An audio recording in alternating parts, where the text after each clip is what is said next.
Hello, everyone, I'm Carl. and I'm Em. Welcome to our podcast discussing all of the latest books. This is our 15th episode, and we will be discussing. Can you imagine that we've done 15 episodes? I'm sorry, that just shocked me that we were on I number know 15. Okay, when we were anywho. planning like our 20th episode, I was like, I can't believe we're already there. Yeah, it's crazy. Okay, this is our 15th episode, and we will be discussing A Court of Wings and Ruin by Sarah J. Maas. We'll be saving our ratings until the very end. We promise to give you all of our honest opinions on all the characters, chapters, and scenarios. We don't mean any harm to any of the authors. This is solely our opinion. We promise, as always, to Karl and Em like we read them. Period.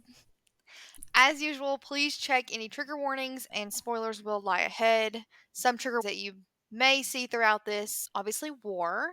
So there's death, torture, references of those things. I believe there's a reference to sexual assault, murder, kidnapping. Anything else you can think of?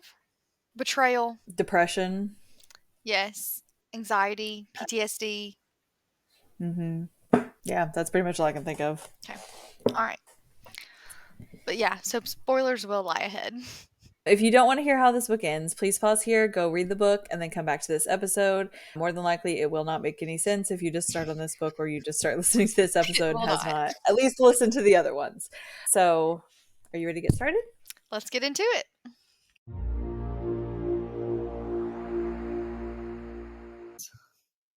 Okay, so I'm going to read the blurb. We did figure out what that is called. That's in the book that kind of gives you a little summary to refresh your mind or so you know what we're going to talk about. So, Feyre has returned to the Spring Court, determined to gather information on Tamlin's actions and learn what she can about the invading king threatening to bring her land to its knees. But to do so, she must play a deadly game of deceit. One slip could bring doom not only for Feyre, but for everything and everyone she holds dear. As war bears down upon them all, Feyre endeavors to take her place as one of the high fae of the land, balancing her struggle to master her powers, both magical and political, and her love for her court and family. Amidst these struggles, Feyre and Rhys must decide whom to trust among the cunning and lethal High Lords and hunt for allies in unexpected places.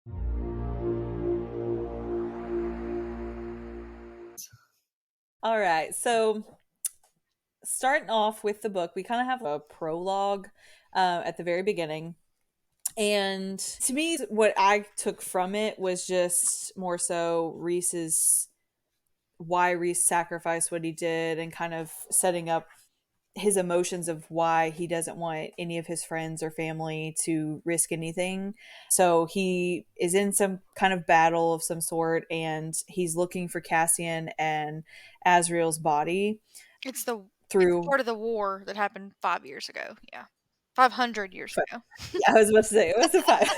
But he's basically just seeing if his friends have been killed and he's talking about how he's anxious and he's kind of just looking anywhere there's possibly wings that he could find his friends. And I do think that set up a lot more understanding for me of why Rhys sacrificed himself so much is because in that moment how he felt he didn't want to feel that again. But what I don't think he realized is that his friends also felt that way Yeah. about him, but I don't think it was easy for him to put himself in that position to understand any of that. But Like his burden was greater than theirs too. Like he has an yes. entire court relying on him, not just his friends, but and in a sense they have duties as well in their roles, but you know it's not the same level as his, obviously. Yes. So to kind of get into the main parts of the story and where it's happening now, where we left off was that Pharaoh was going back to the spring court undercover, and she and Rhys had actually gotten married the night prior to the whole incident with Highburn, and she became the High Lady of the Night Court, which is the first woman to be in that role of High Lady. I really loved how the last book ended, that he is letting the spy in his front door, but we do kind of get that Tamlin has sort of let up to an extent. He is kind of letting her be a little bit more a little hair more involved. I wouldn't say a drastic change by any means, but he does let her be more involved in the decision making, understanding everything. We also had the scene where Ianthe had sort of kind of been in cahoots with Hybern, I guess is the best way of saying it. That's the Uh, best way to say it. She is. yeah. So she ends up showing up to apologize, Fake. sort of. And basically, to me, what she was doing was trying to make excuses to get back on Tamlin and Lucien's good side and still try to get her in with them.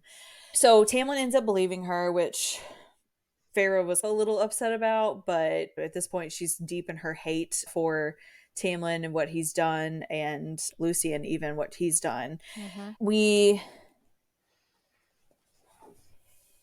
kind of have some begging from Lucien to relay where Elaine is, because if you guys remember, Elaine was Lucien's mate, or he believed that Elaine was his mate.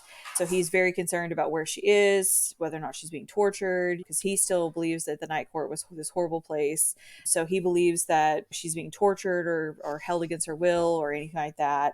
And then we end up finding out that Jurian is coming to visit as Hybern's sort of delegate.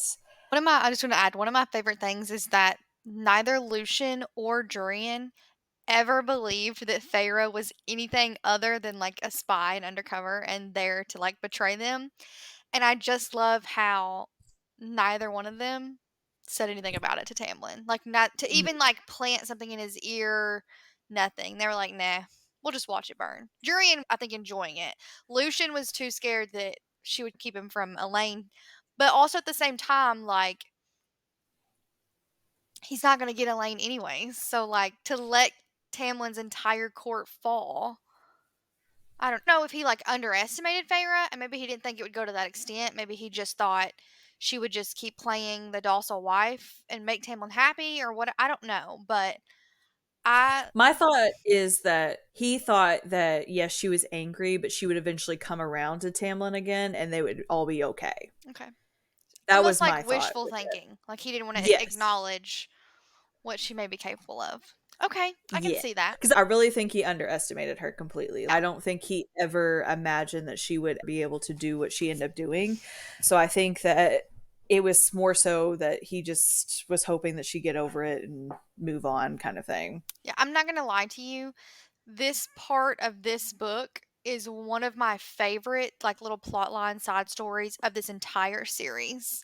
Her getting her revenge on Tamlin, like, I'd be happy if the book ended there. She went home and the story ended. Mhm. I'd be like, yes, thank you. That's it. Go home. To be honest, that was my favorite part of this entire book, really. It was really so meticulous, and like even stuff that I thought she wasn't doing for payback ended up being something for payback. Well, and And like, so it just, I was gonna say, and all Sarah the wrote dots it. connected. Yeah, and like Sarah wrote it so almost that like when it happened, you experienced it, and then she explained how she did it, so that you got like the shock also that the other characters got not knowing, and then you realized, oh, here was how she did it or whatever. So I loved that also that it was written that way. Instead of it telling us she was about to do it, we got to also be surprised. So that was cool.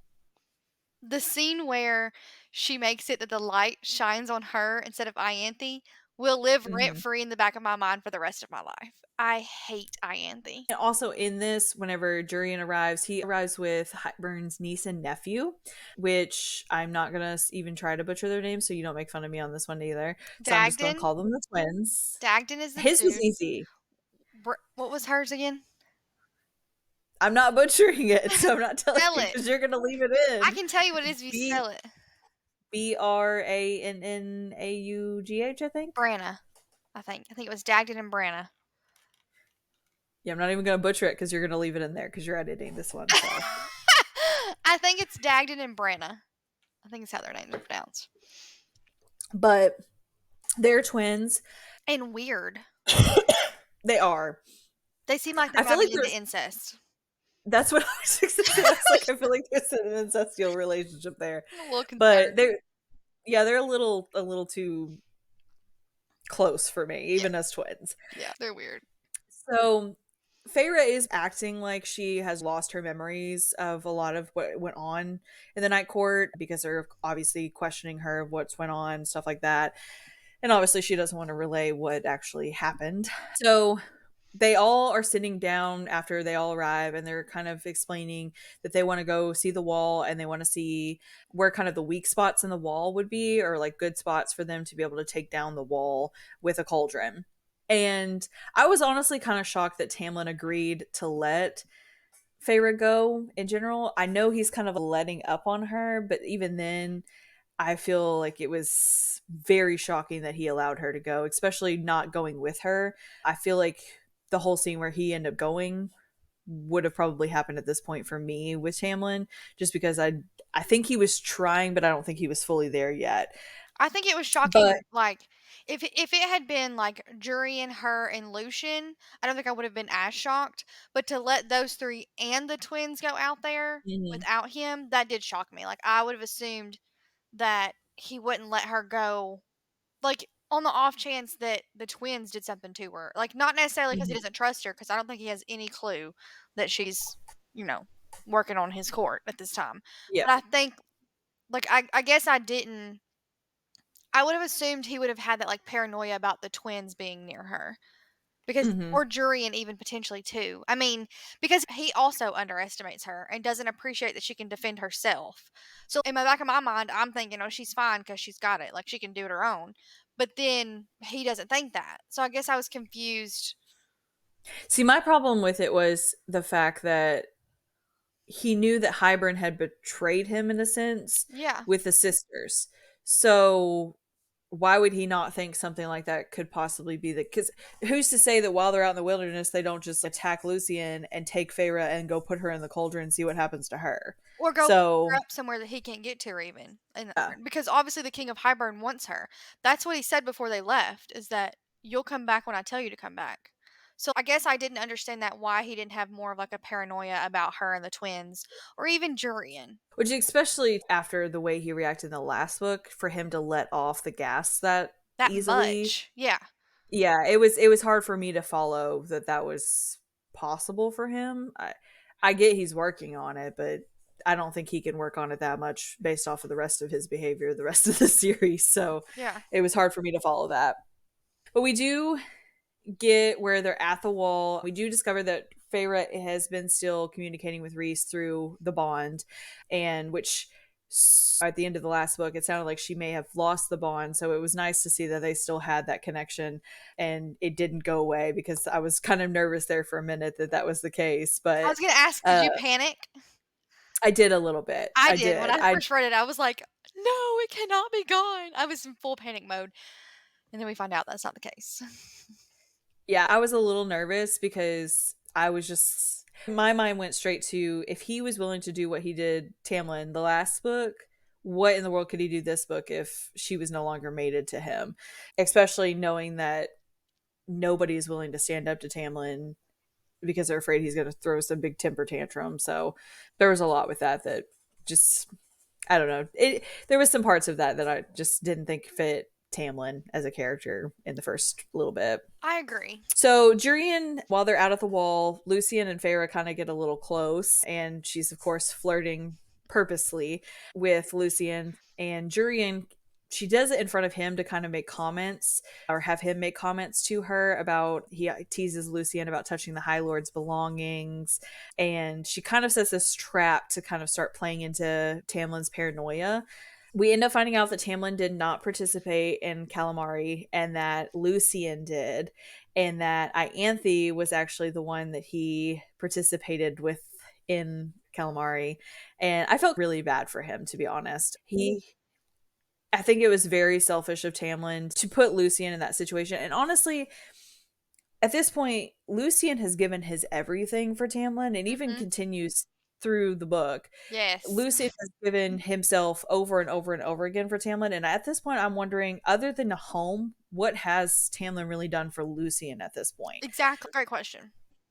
I mean, he allows him to put himself in so many situations that is not in any way healthy for him, nor let alone kind of benefiting him in any way. So Well, and my I question feel is, really bad for him. I agree, and my question is, if Tamlin doesn't have to do it, then does it really have to be done? Because Lucian has no actual, his magic is not tied to the spring court.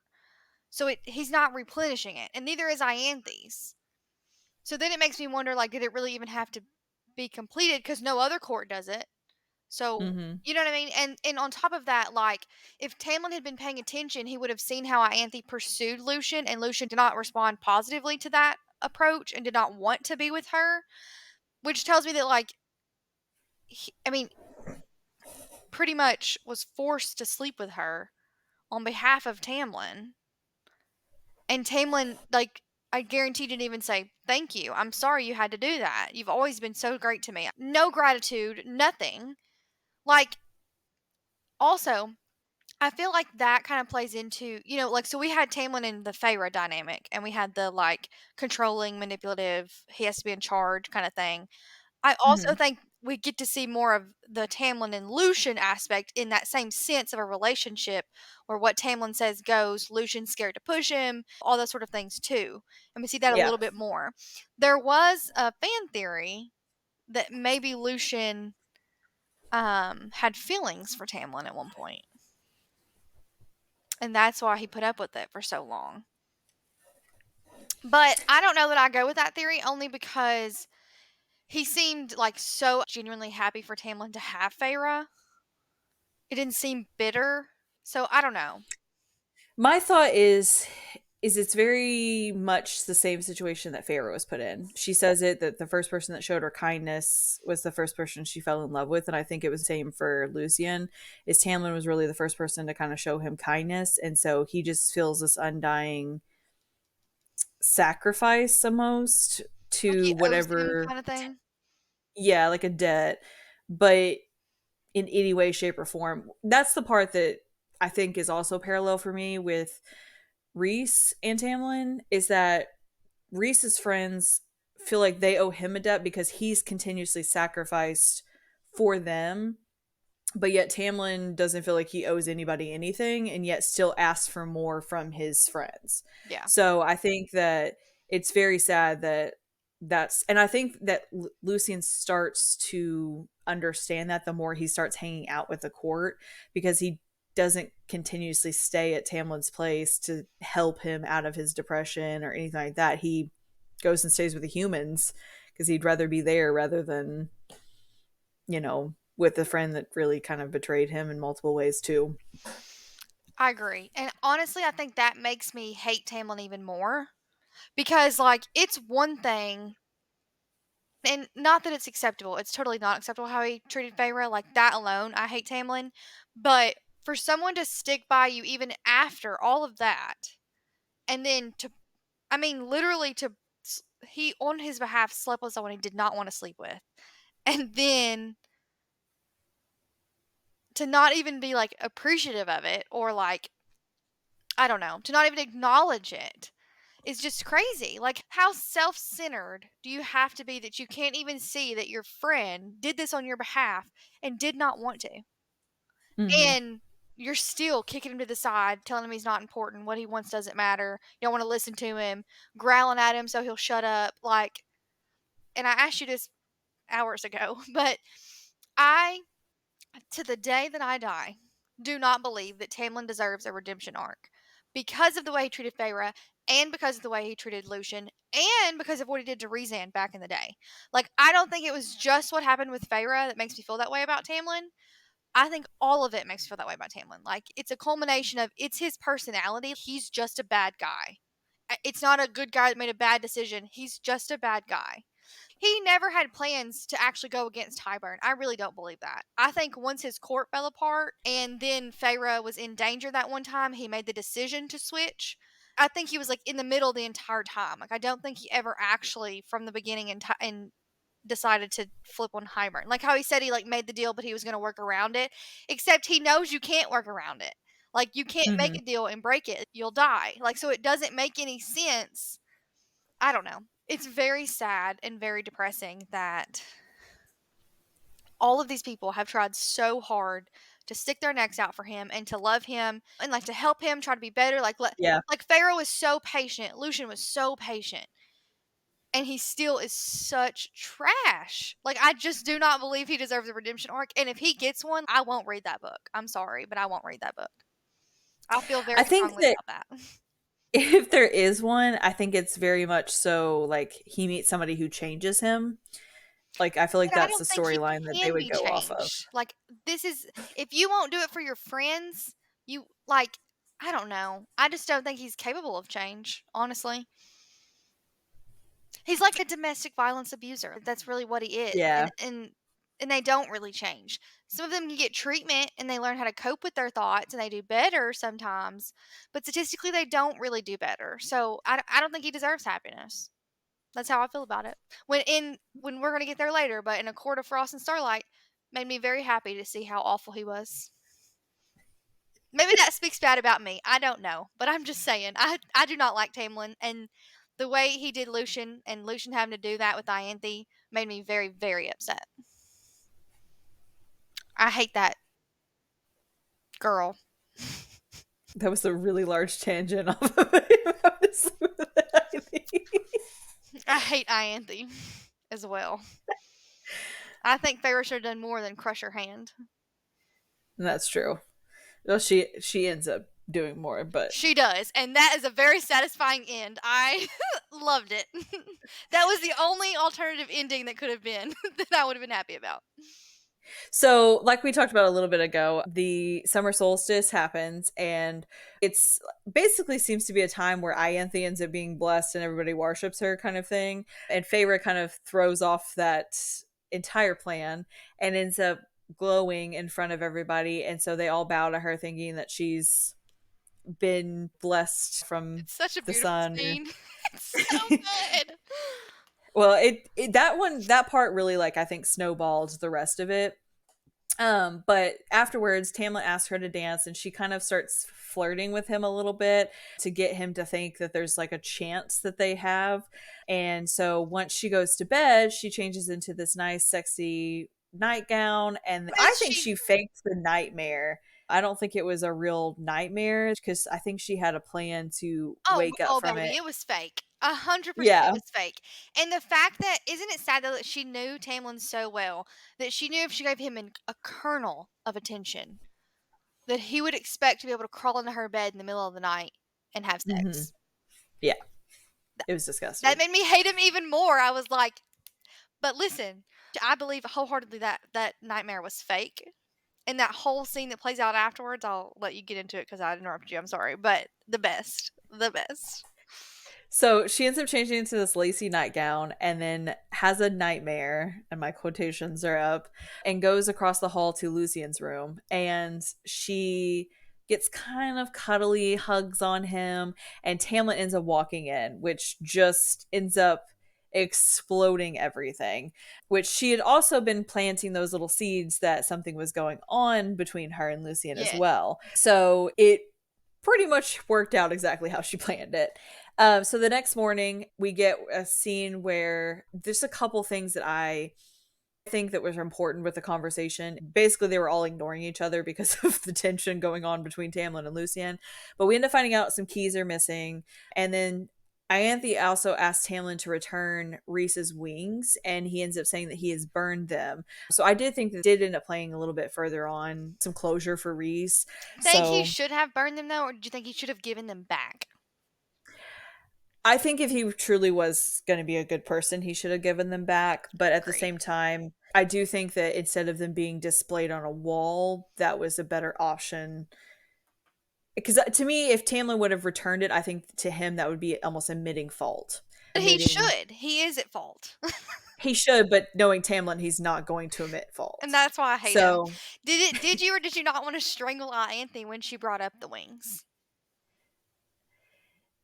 I did because I don't think she meant it out of any good standings whatsoever. No. I felt like It was on she was very, purpose. yeah. It was vindictive. They all decide to go to the wall together, and Tamlin kind of insists that he go, but Ianthe convinces him to stay back.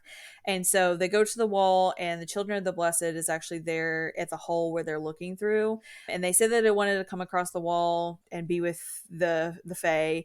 The royals kind of want to kill them, and Feyre gets into these blessed minds and tell them that they need to run away. They should be fearful.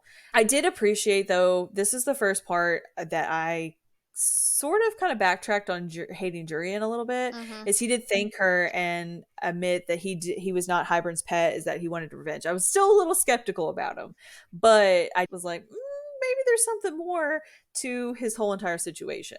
Yeah. We do end up getting, though, where the royal twins end up tracking down the Blessed and killing them, and it wasn't just like a stab; it was full on slaughter of them, which was really kind of sad because I thought they were going to get away and I was really kind of hopeful. And then all of a sudden, it was not that way. It was very Um, sad, I agree. Listen, there's this I saw it on TikTok one time that, like, the fans of this series, we all talk about, like, if we were in this series, who we would be, and somebody said, "If y'all were in the series, y'all would actually be the children of the blessed, so y'all need to calm down." And I was Probably like, "That's most so would be. accurate. We would. That's hilarious." But, yeah, I did feel really bad for them. That was a really sad scene. And I agree that we did get to finally see kinda like Jurian and what maybe his priorities really are as opposed to he was, putting on what show, you know?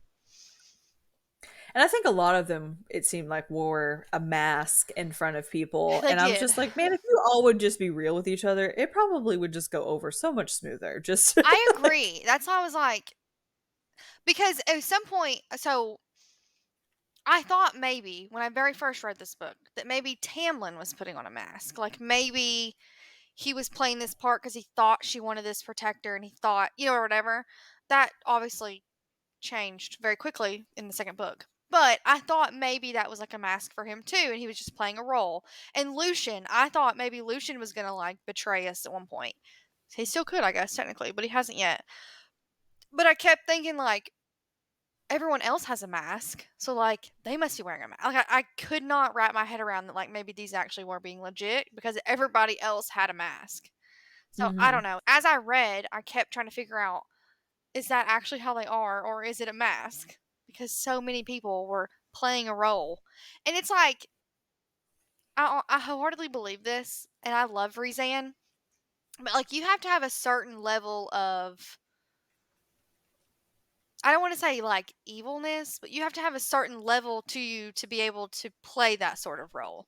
So, Mhm. like Jurian, maybe you're playing that role, but that doesn't necessarily mean like you're a good guy on the flip side. Yeah. You know what I'm saying? So it was really Yeah. hard to gauge who these people really were this entire series. Yeah. Which I didn't like. I thought like playing the role one time and then like for example, we see Helion play the role later on and then right immediately after the next scene we see it flip. I liked that better because it was more clear, but the like it dragging on for days and days and days and books and books and books and I was like at some point you become that role. You know what I mean? Like Yeah. I don't know. I don't know. I have to say, the one person that I feel like really did not wear a mask at all was Tarquin. Like, I felt like he was the most Yes. genuine out of every one of them. I love him. I love him Yes. so much. I want a book about just him, to be honest. Like, I Yes. feel like he's like a party guy that everybody loves to be I around. want his happy ever after. Like that man deserves happiness. Yes. He's the opposite of Tamlin. I hate Tamlin. He doesn't deserve any, and I love Tarquin, and he deserves everything he wants in his life. I, So the next morning they woke up and they saw the Blessed. Lucy and Feyre actually send a bogey after the royal twins, a and bog. uh, bog bogey. So once they end up going back to the mansion, Tamlin is furious that they put the twins' life at He risk. sent the bog after them. Mhm. And so That's Feyre kind of hilarious. yeah, it's pretty masterful, that's for sure. And then to like rope Lucian into it, Uh like huh. yeah. And to convince him it was So a good idea, and he was fully on board. mhm.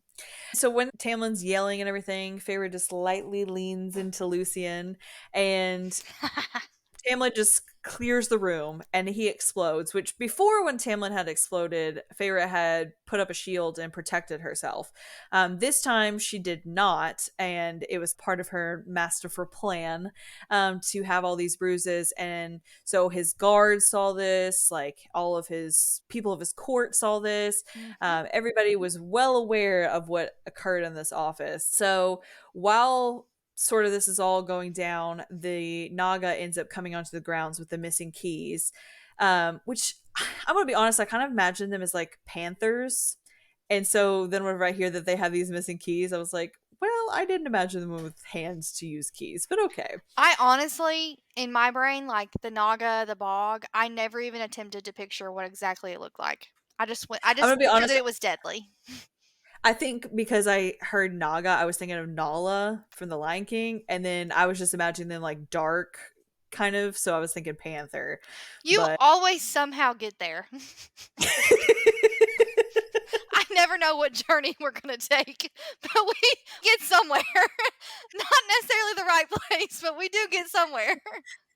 I just build my own world within. Like honestly, You how I heard read a book is Naga, this ferocious beast in the forest, and somehow got to Nala, this little puppy, and then just made it dark complected and made it a panther. I don't know how we got there. but I honestly, me reading a book is like those. What are they called? Where it's like fill in the blank and it's like add an adjective here. Yes! That is exactly what it's like when you read a book. I can't remember what That's they're how. called, but they have blanks and you just fill it in there Yes, by yourself. 100%, 100%. That is exactly how I read a book. That's so funny. So after they kill all the Naga, Tamlin ends up taking his guards and kind of torturing his guards to tell them where the keys had gone on to. Feyre ends up getting into their minds and making them admit that Ianthe is the one who stole the keys. And apparently she tried to steal the keys to become the hero because she didn't get her moment in the sun, literally. And Feyre had stole that from her. And to me, what was really crazy was the fact that Ianthe has betrayed Tamlin and Lucian multiple times. Mhm. And yes, I get it, it was all set up by Feyre, but they have betrayed multiple times. Yes. And yet all of a sudden decide that they're gonna believe her instead of their own guards who's literally put up their life to protect you and your people. Exactly. Why I hate Tamlin, reason 101. So he ends up losing all of his support system by basically making the decision to not believe them. Yep. He continues to have his men tortured. And after that, I think Alice kind of realized that it was all going downhill pretty quickly. I did really enjoy, which I hate that Alice did not come up again. We don't get kind of an idea of what happened to her. I know they mentioned her in the summer Really court. hoping we actually got to like see her later on in the E- summer court. Even if it was just like an embracing, I honestly thought what was going to end up happening is we got an embrace and then we end up finding out one of her nephews had died or something in the battle because he wasn't able to get away. Like I felt like that was kind of like an appropriate scene to add there because it wasn't really like some devastation of some sort in that scene, He was but a we didn't. child. It would So, have been a little devastating.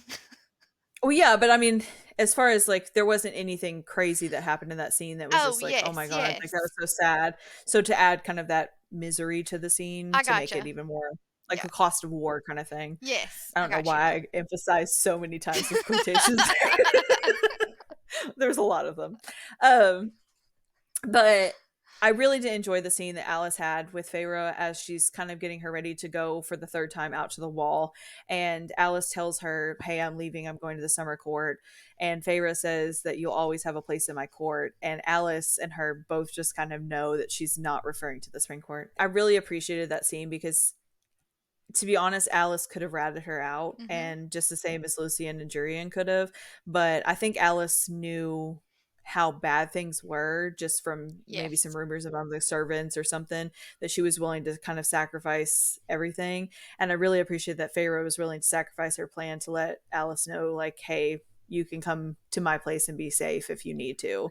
Well, and Uh, I think Alice because and it kind of hints at it. It talks about it very briefly, then we move past it because that Alice says, "I was there that day when the Morrigan came for you." She is the one that was telling Moore to take her. When you hear mhm. that in that scene when it says like take her, take care of her, like whatever, it's Alice saying that. So Alice knew that Pharaoh was literally withering away and that the night court was treating her well Yeah. because she saw how she came back healthier, fuller, everything like that. Because she dresses her, so I'm sure she could probably see it physically even. And so I think she knew like that really is your mate. And she says it. I do enjoy this part too. She talks about that servants talk, and even under the mountain, he still never mistreated a servant, and that speaks like very highly about a person in general. And I thought, how sad is that? That like the standard is that you don't beat on your servants. Mhm. How awful is that? Which then makes Yeah. me wonder, like how Tamlin treats his servants because we don't really get to see that. And Well, if he treats them like he treats his guards, probably not very good. Exactly, and so I kinda wish we would've seen that a little bit more also, but I do love Alice, and I love that we get that little moment where she's like, "Girl, I'm not gonna call you out, but I'm packing you an extra pack because you ain't taking what you need." Like, I love that she's like, "I got your back." I do hate though that we've kind of concluded Feyre and Rhys's story and did not get a return of her. Yeah. I do think that that was a missed opportunity, especially considering she's going to mention her multiple times in this book of like Feyre When she wondering goes back how to the she's summer doing, court, stuff yeah. like that. So I do hate that we just didn't at least get where she popped in and just even when she was visiting, she could have like popped in and been like, hey, oh my gosh, I can't believe it's you. You know, just anything that could have happened that could have kind of concluded that part of the story because I do feel like she was a big part in at least the last book, you know, to Well, I think the thing about it kind of is Feyre's sanity. yeah, yeah, I agree. I think the reason we don't see her come back is because the only time they visit the summer court is that battle scene at Adriata in this book. And in A Court of Mist and Fury, when she does visit the summer court, Alice isn't there yet. So I think the idea was giving Pharaoh the hope that since she didn't see them, that they were still good and safe and well cared for. You know what I'm saying? Like I think that was sort of building upon that like essential hope, I guess, like that there I was could be a waiting better for it in the world. next book. I was wondering if she was walking down the street and randomly Alice appeared or something like that. I was waiting for it in the next book to add to that to conclude that story, And, but and if we do get Tarquin's story later on, maybe we will get more of Alice and her nephews. Maybe the nephews are a little bit older at that point, and maybe it becomes relevant. I don't know, but I do agree. I wish there would have been some sort of like, oh, we're doing well. Like thank you for helping save the summer court and not destroying our second home or whatever. Considering we did the spring court or something. I don't know, but like, I just wish there would have been. I agree, like some sort of closure to that. I feel like it was left open ended. And that's the problem I had with it because she says, you'll always have a place in my court. And then when she goes to the summer court for that battle, she asks where she's at. And if those Well, two she things says had it in not her have, head. She doesn't ask anybody though. But well, ask in her head, yeah, she says a but lot. she mentions it. So to me, like there was two instances where it basically left it open ending of where she's at makes you wonder where if she just said, hey, goodbye, thank you for being by my side or whatever, and just left, probably wouldn't have had that question still of what's happened to her, where she's at. Yeah. So as they're looking at the third part of the wall, Feyre is sitting there eating an apple and getting some answers to the twins' questions. Don't you love how stupid they are that they would tell her that? Yes. And it's not that they're stupid, it's that they're so self assured that they didn't think it would matter if they told her these things. I think though that they really thought that they had her and that that was the minute they were able to overtake her. So they were like, well, what could we lose? Her, I know she's got to be tired of it. So we end up finding out that what she has been eating has been diminishing her powers and her bond communication with Rhys. And she was kind of sort of implying that a little bit. It just didn't fully click for her. She And didn't realize that she was so, being poisoned. She just thought it was because of yes. what happened and that she was exerting herself so much. That's what she thought the headaches were from. But it made total sense So, to me that they would have also came and been oh, yeah. manipulating the whole time. I'm glad that was added because if they hadn't been doing anything, that wouldn't have made sense to me because they're supposed to be evil. You know what I mean? Like they should always be plotting. Although I'm kind of surprised Jurian didn't tell them, like at least hint to Feyre, like you should probably pick Mhm. your own apples or something. Yeah. I don't know. Especially considering he could have been at risk too if they thought he was involved and go after him as well. But Yeah. maybe he thought if they were all human, he had a better chance. I don't know. Well, I mean, it But really he held his own in the first battle, so true. maybe he is more deadly than we give him credit for. I don't know. I have a hard time believing that a human could fight against an Illyrian warrior. I can never say that word, so that's probably wrong. I probably butchered it. You can make fun of me this time. You're the one editing it, so you can edit Edit it it out out. if you feel like it. So as she's leaving, she's sneaking away. She ends up coming across Ianthe trying to force herself on Lucian again. And Feyre did have a moment where she almost was like, I'm going to go ahead and go. And she decides to help him. Which was right. I It is right, but I'm kind of on the fence about Lucian. He did not do things right at all, and it makes me really want to hate him. Mhm. But at the same time, he did so many things also good. So it almost is like a balancing scale where I keep going back and forth with him. So I did feel bad because he was put in this situation by Tamlin to even have her think that she had a chance with him, and then continuously forcing herself on him. Just horrible. But the twins end up showing up as she's beating Ianthe's hand to a pulp and decides to attack them. And her powers are diminished because of the Feybane that she had been taking. And the twins are end up being killed and slaughtered by Lucien and Feyre. By Feyre, baby. Lucian didn't do nothing. Well, he was attacking at the same time. Yeah, no, she took out Dagon and then she took out Branna, and she did all that. And I will say, later on, there's a scene where it says Lucian, I think, was impressed of how she took out Dagon, or somebody says like, "What you did to him, holy cow!" Like they were very taken aback by how well trained Feyre was, and I was like, Mm-hmm. again, underestimating her. Look at who her mate is. Like you think he didn't train her, and if you think he didn't train her, then you're dumb, and you need to check yourself. He's not Tamlin. That's the whole point. He's not Tamlin. Ugh. So after they kill him, Lucien is deciding to run with Feyre, and he asks her to go to the night court to see Elaine. And so they decide to trek together, and they make the mistake of going towards the autumn court. In my opinion, I think they should have taken the other path, but I get it that because they had no powers, Lucien was familiar with the land, so it probably was a little bit smarter to go that direction without the powers. I did like the line where Lucien finally admits that, yes, the girl he knew died under the mountain. To me, that was almost like the closure moment for old Feyre. It was finally somebody recognizing from her past that she had changed, she was different, she was not the same person as what she was anymore. That's when he stopped underestimating her. Is after this. Yes. Yes. So Lucien just starts questioning, or Feyre wants to know everything that's going on. He ends up telling Feyre, because he's watched her with her magic, that his father will possibly kill her if he ends up finding out about her powers. And as they are kind of winding down for the night, they found a place to sleep. Lucien's brothers discover them, and they end up getting in this battle, which to me it kind of reminded me of like a Frozen moment where they're like running across the ice and they're trying to like freeze them and all that. It was kind of a tacky scene for me. Wow. Yeah, to me it was just kind of overdone. I feel like this happened multiple times in multiple different books, that it was just kind of like, okay, it was like a Disney thing for me. Okay. So as they're fighting off the brothers, Cass and Az come to save them, and I This scene is love the this is one of my favorite scenes. I love the power move that Feyre has at the very end, where she reveals that she is the High Lady of the Night Court, and they all just look at her with almost shock. But I thought it was a very powerful scene, a very female empowerment kind of Yes. play, which Rhys ends up teasing her about it later and saying like, man, you ruined my moment, I was gonna be the one to tell everybody. Yeah. But I think it was only right of her to kind of claim her before. It was, she wasn't able to really be who she wanted to be because she was working for everybody else, and at this point it was, I am Feyre, I am who I am. So I thought it was a very empowering scene.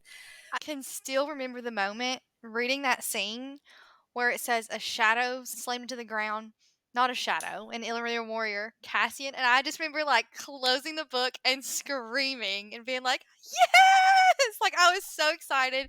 And then and like the audiobook is so good listening to that. It was so cool.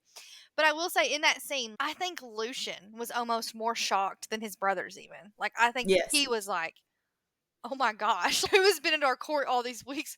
Like, I think he Uh-huh. realized the ramifications of making her come back. And I think he was like, this is not good.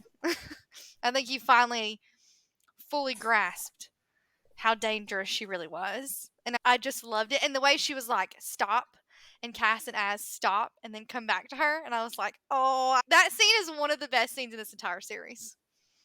Yes. I loved it. I also really enjoyed that whenever she arrived back home, Rhys bowed before her again and got down on his Fell knees. to his knees. Yes, but I Oh, really loved that she fell too, yeah. and it was just like a nice little moment that was just almost like solidifying, "Hey, I'm honoring you still as my equal. Nothing's changed for me." To me, there was a lot more with that moment than just them on their knees, Oh, yeah. excited to see each other again. Oh, and, like, one of my favorite things is so, like, we were just talking about that, like, when she showed a kernel of attention to Tamlin, he, like, wanted to crawl back in her bed, and as soon as she got back, he made everybody leave, and he just wanted to hold her. Like, he wasn't even trying to take it to the next, and just appreciate the fact that she was still there, and she was back in his arms, and, like, he had and I just, like, loved him even more for that Mhm. because we just saw how Tamlin was, and then she's been gone and in danger for weeks and weeks. And again, when she went for the week with Rhysand back in Akamoth, he as soon as she got home, Tamlin grilled her on all the details and wanted to know everything. And she was like, "Are you serious?" And Rhysand doesn't do that one time. Rhysand doesn't say, "I want to know about this. I want to know about that." Nothing. He's Well, like, she even asked him. "Yeah," She's like, "Are you sure you don't wanna know about this and information?" He's he's like, like, "No, I wanna know about you. he's Like, are like, you "It can okay?" wait. I just want to hold my mate." And I was like, "Oh my gosh!" Like it was so good. So we also get where we find out Tamlin's court has fell due to Feyre's plan, and then Ianthe is in hiding, and that Yeah, in Rhys has been, hiding. We know where she is. but Rhys has been scoping out the human queens and trying to figure out what their plan is because they've kind of been on the down low since the whole cauldron situation. And I really enjoyed the little scene where Feyre is in the bath as she's come back and she's kind of teasing Rhys a little bit. And I really appreciate that he was just like, "Hey, I'm going to let you do you. And then when you want to come to me, I'll come to you," kind of thing. I thought that was really respectful because obviously he knows sort of what she went through with Tamlin, but at the same time, I would want to get anything off of the spring court off of me before I even touch another man. Like I would just be like, "Wah, Well, I also feel like love that gross." she said that she wished the bathtub had been big enough for 2, and he was like, "Don't worry, we'll rectify that as soon as possible." I thought that was so cute.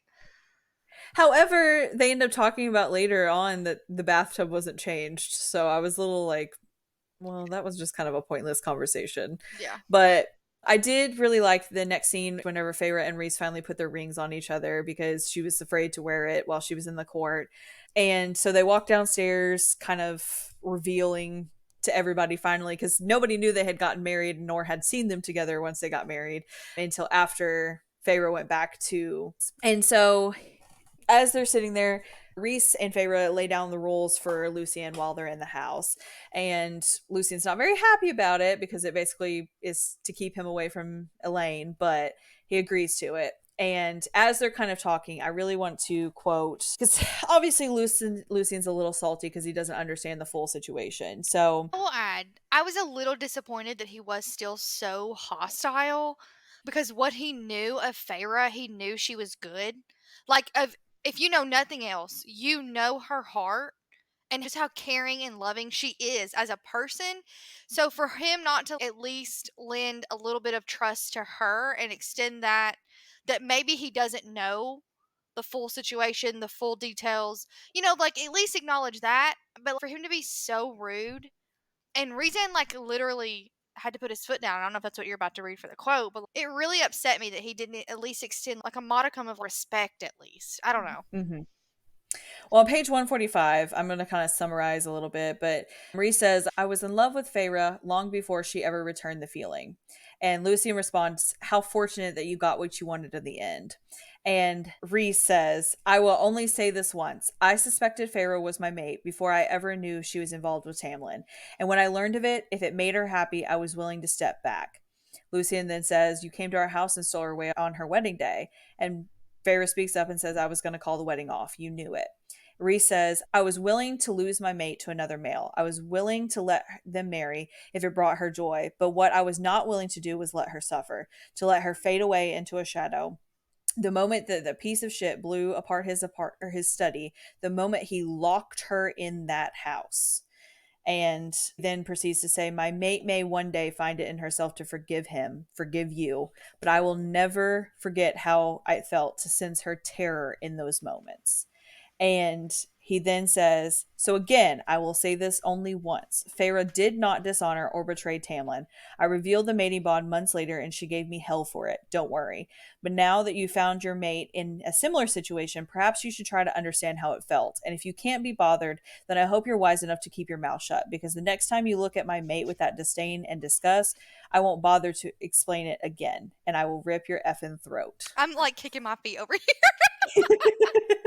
I love it. I love him. But let me make one thing clear. You will not disrespect her again. Love Mm-hmm. that energy. Love Yes. it. So, as Feyre has come back, she decides to go visit Elaine and Nesta to check on them and see how they're doing. Yeah. And so we end up finding out that Nesta is furious, which As always. yes.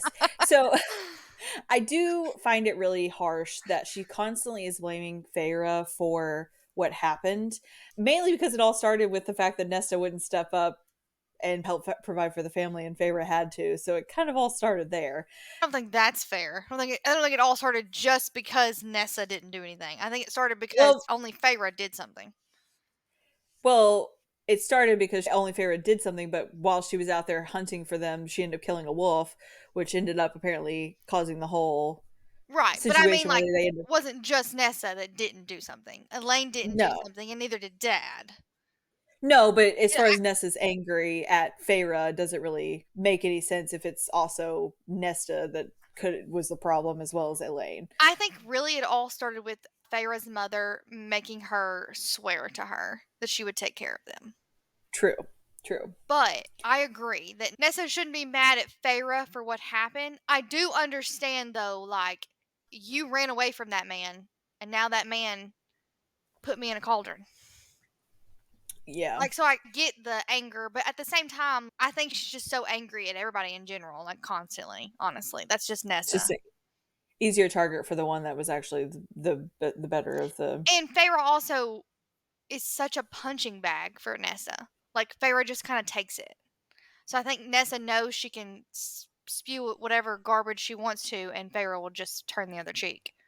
Which I'm not gonna lie, at one point I kind of wish Feyre hadn't. Like, I kind of wish she had put her foot down, and like, even if they, I'm not saying the violence is the answer, but even if they just fist fought at this Yeah. point, like, get it out, get it off your Yeah. chest. You know what I mean? Move on. Like, guys will just fight and get over it. I kind of wanted them to do that at some point because it was getting old. Yeah. And when she ends up finding out that Elaine is like devastated, they describe her just like wrapped up in this darkness, and which is not Yeah, Elaine at and all. like She's not been this like talking. bubbly, yeah, she's been the bubbly personality the entire time, and all of a sudden she's just in this deep hole that nobody can seem to get her out of. I think Nessa more angry too. I think she was more angry on behalf of Elaine than she even was herself. Yes.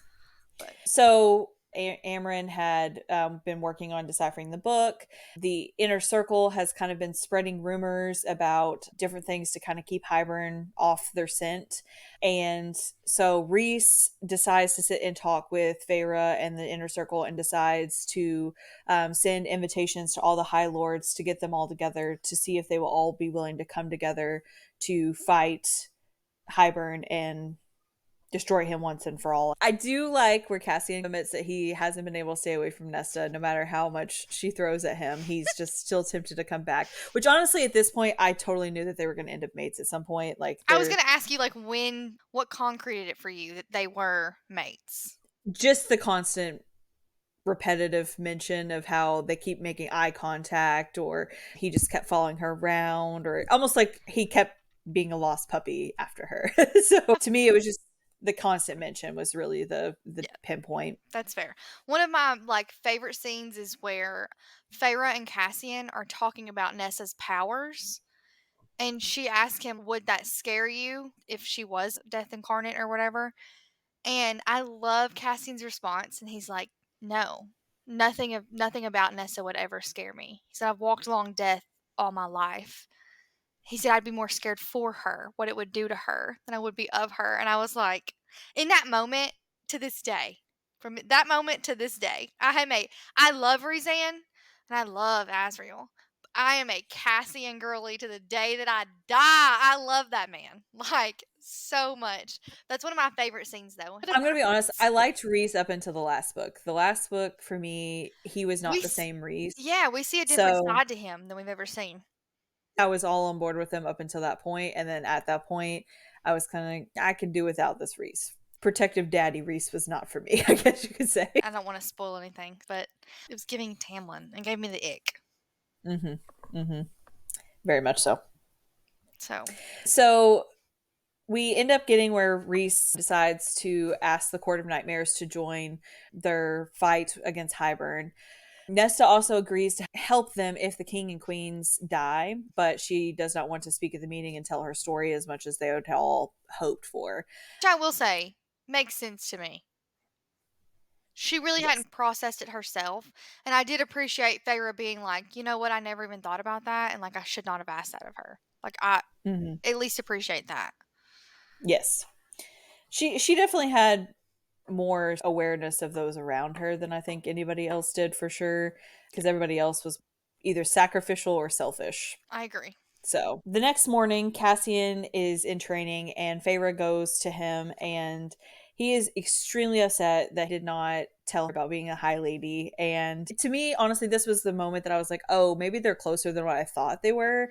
Because up until this point, there has been a little bit of Cassian and Feyre bonding, but it's not been to the extent that he's like so upset with her. As she's continuing to train with Cassian, she asks to be trained by Azriel to be able to fly because she can now shapeshift, and she is able to mold the wings and learn how she can fly, which I thought was kind of cool. It was definitely one of those things I had not read about before, but I did think that was kind of cool that she was able to do that and actually fly instead of just look like the part kind of thing. Well, in an earlier episode in the podcast, you asked me who had wings, and I almost said, "Well, you don't know yet, but Feyre will later." And then that's why I caught myself, and I was like, "For now."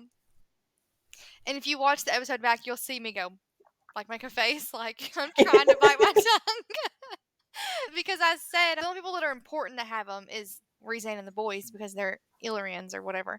And then I almost said Feyre gets them later, and then I was like, "Oh, don't say that. You can't say that."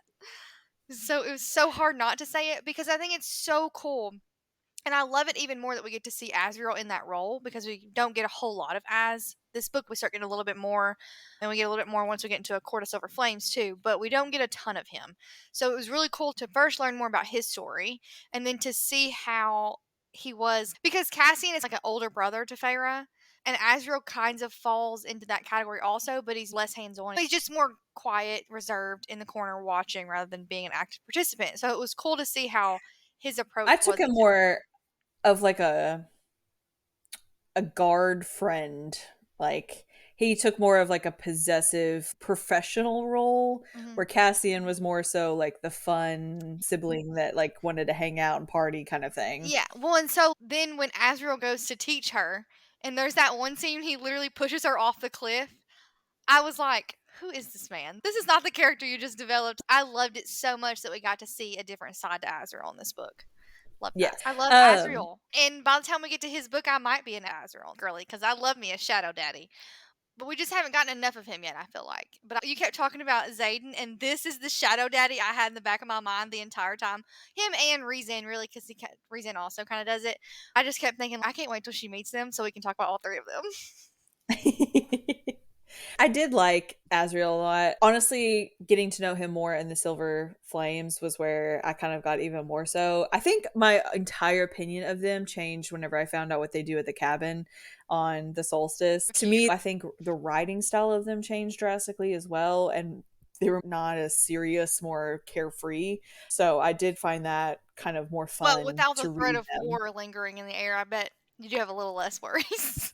I do agree. In this book and then in A Court of Frost and Starlight, we get a different side of Azriel and Rhysand and Cassian, really, which Cassian's a little more carefree than the rest of them, anyways, or at least pretends to be. But we did get a different side to them in the next one, and I really liked that.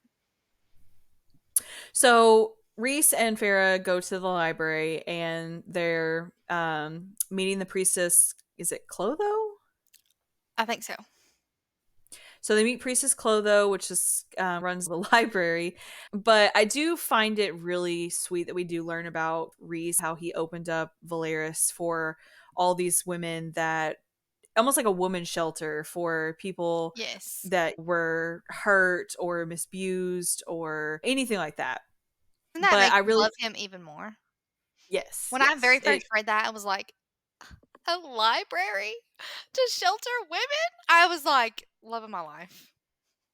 Yeah, he really, I do feel like, He's such thought a of everything. feminist. Yes, that too. If there was a male character to be like, "How can a man be a feminist?" I'd be like, "Meet Rhys, High Lord of the Night Court." Like, this is a feminist. So as they're walking through, they end up seeing the pit at the bottom of the library, and Rhys tells Feyre that there's something so scary that even Cassian won't talk about what he saw.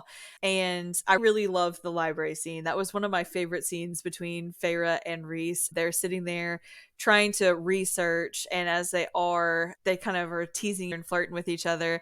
And Rhys ends up winnowing away so that Feyre doesn't distract him, and I thought it was just such a cute little like flirty scene that it made me kind of like squeal a little bit because it was just Mhm. so innocent and so just genuine that I loved it.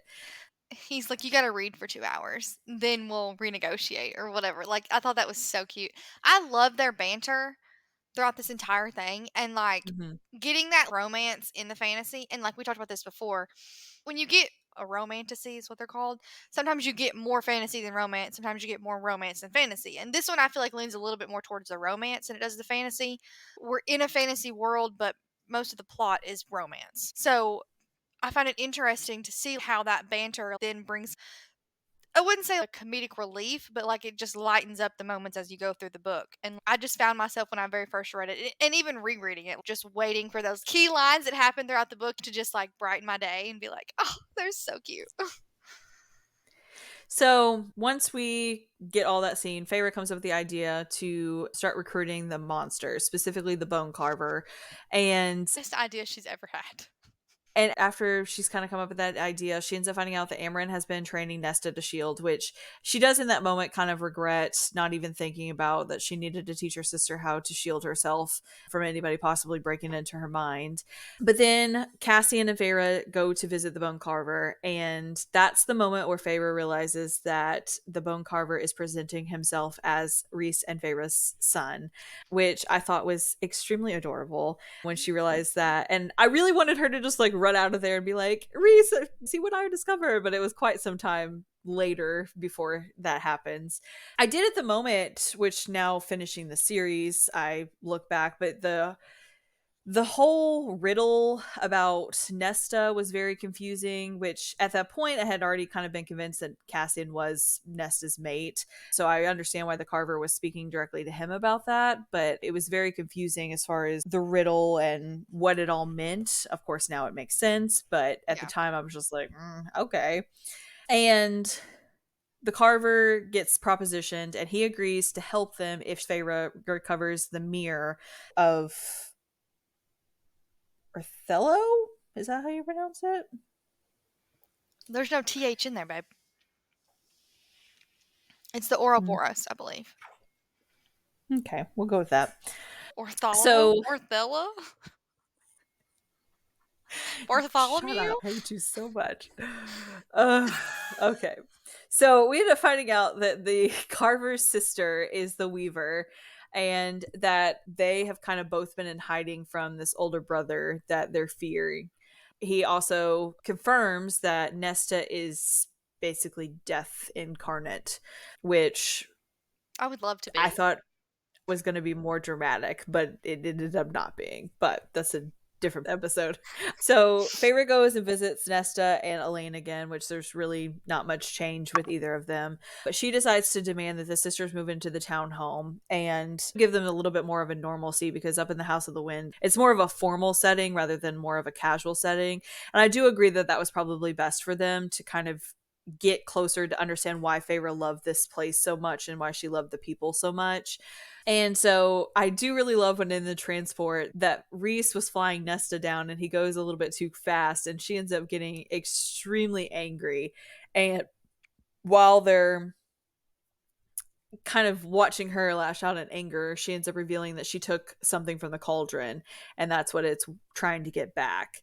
I do feel sad in the moment because Az is kind of talking with Elaine, getting her to make some kind of emotions. And Feyre does wish that Az was her mate instead of Lucien, which I do find really sad because I do think half of the time Lucien was a good guy. So I kind of hate that she wishes it was somebody different for him. But I do kind of find it sad that Az hasn't had his happy ending up to this extent either. Yeah. And he's just been kind of strung along for hundreds of years. So I will say, like, a lot of people, like, bash more and say she's been stringing him along all this time. I don't actually agree with that. I don't think she's put her foot down and, like, made it clear that she's not interested, but I think it's pretty clear after 500 years that she's not interested if she doesn't give you the time of day and she's not romantic with you. And she's not romantic with him. Like, she doesn't sleep with him and then not want something serious. You know what I mean? I don't know. I guess there are other ways that I would think leading on would be, and instead of just avoiding it is not. I do think she has a responsibility to say something, but I also think, like, after 500 years, buddy, you got to take a hint. well, I think he's just trying to be respectful and hoping that she comes around to him. And I think that That gives me the she ick. I think it's really sweet. I mean, he's You willing to gotta. wait 500 years to see whether or not she ends up coming around to falling in love with you. That's some patience. That's some love. That's some dedication. First of all, that's not acceptable. If she hasn't given you one positive review in 500 years, I think it's time to call it quits. He's probably hoping it's like a friends to lovers situation. So he just hopes that he stays friends with her and eventually she falls in love. Well, the best way to kickstart a friends to lover romance is to date someone else and they get jealous. So, Well, he hasn't caught that memo yet. clearly. I will say, though, and we talked about this again, and we'll talk about it again later. I love Asriel, and I want him to have his happy ever after. But I do not believe it's going to be with Elaine. And I do Mm-mm. not like that ship. It bothers me. And if she didn't have a mate, I wouldn't have the same opinion. But, like, knowing that she has a mate and, like, getting to read the mate bond between Rhys and Feyre and, like, how precious it is, like, breaks my heart to think, like, she might break Lucian's heart like that and, like, reject him. And know that forever, though, a piece of her will still belong to him, even if she doesn't want it to. That's crazy. To, like, not even give him a chance. If she gave him a chance and she hated him, that's different. But to not Yeah. even give Lucian a chance, I do not ship Azriel and Elaine. I'm sorry. But I wonder if Azriel there does deserve his happy ever after. He deserves everything he wants in the world. I wonder if there could be a situation where she has two mates, like potential mates. Okay, so from what I've read, I don't believe so. You never know. It could be a possibility. Well, I can tell you this. A lot of people ship the thruple action for those three. So, except I believe Azrael is somebody else's mate, which we'll talk about in 2 more episodes. So So don't know we that end yet. So we get to the part where they visit the Court of Nightmares, and as they're going into the courtroom, Rhys escorts Feyre onto the throne, and he stands next to the throne, He just and perches on the arm like a good little boy. It's so hot.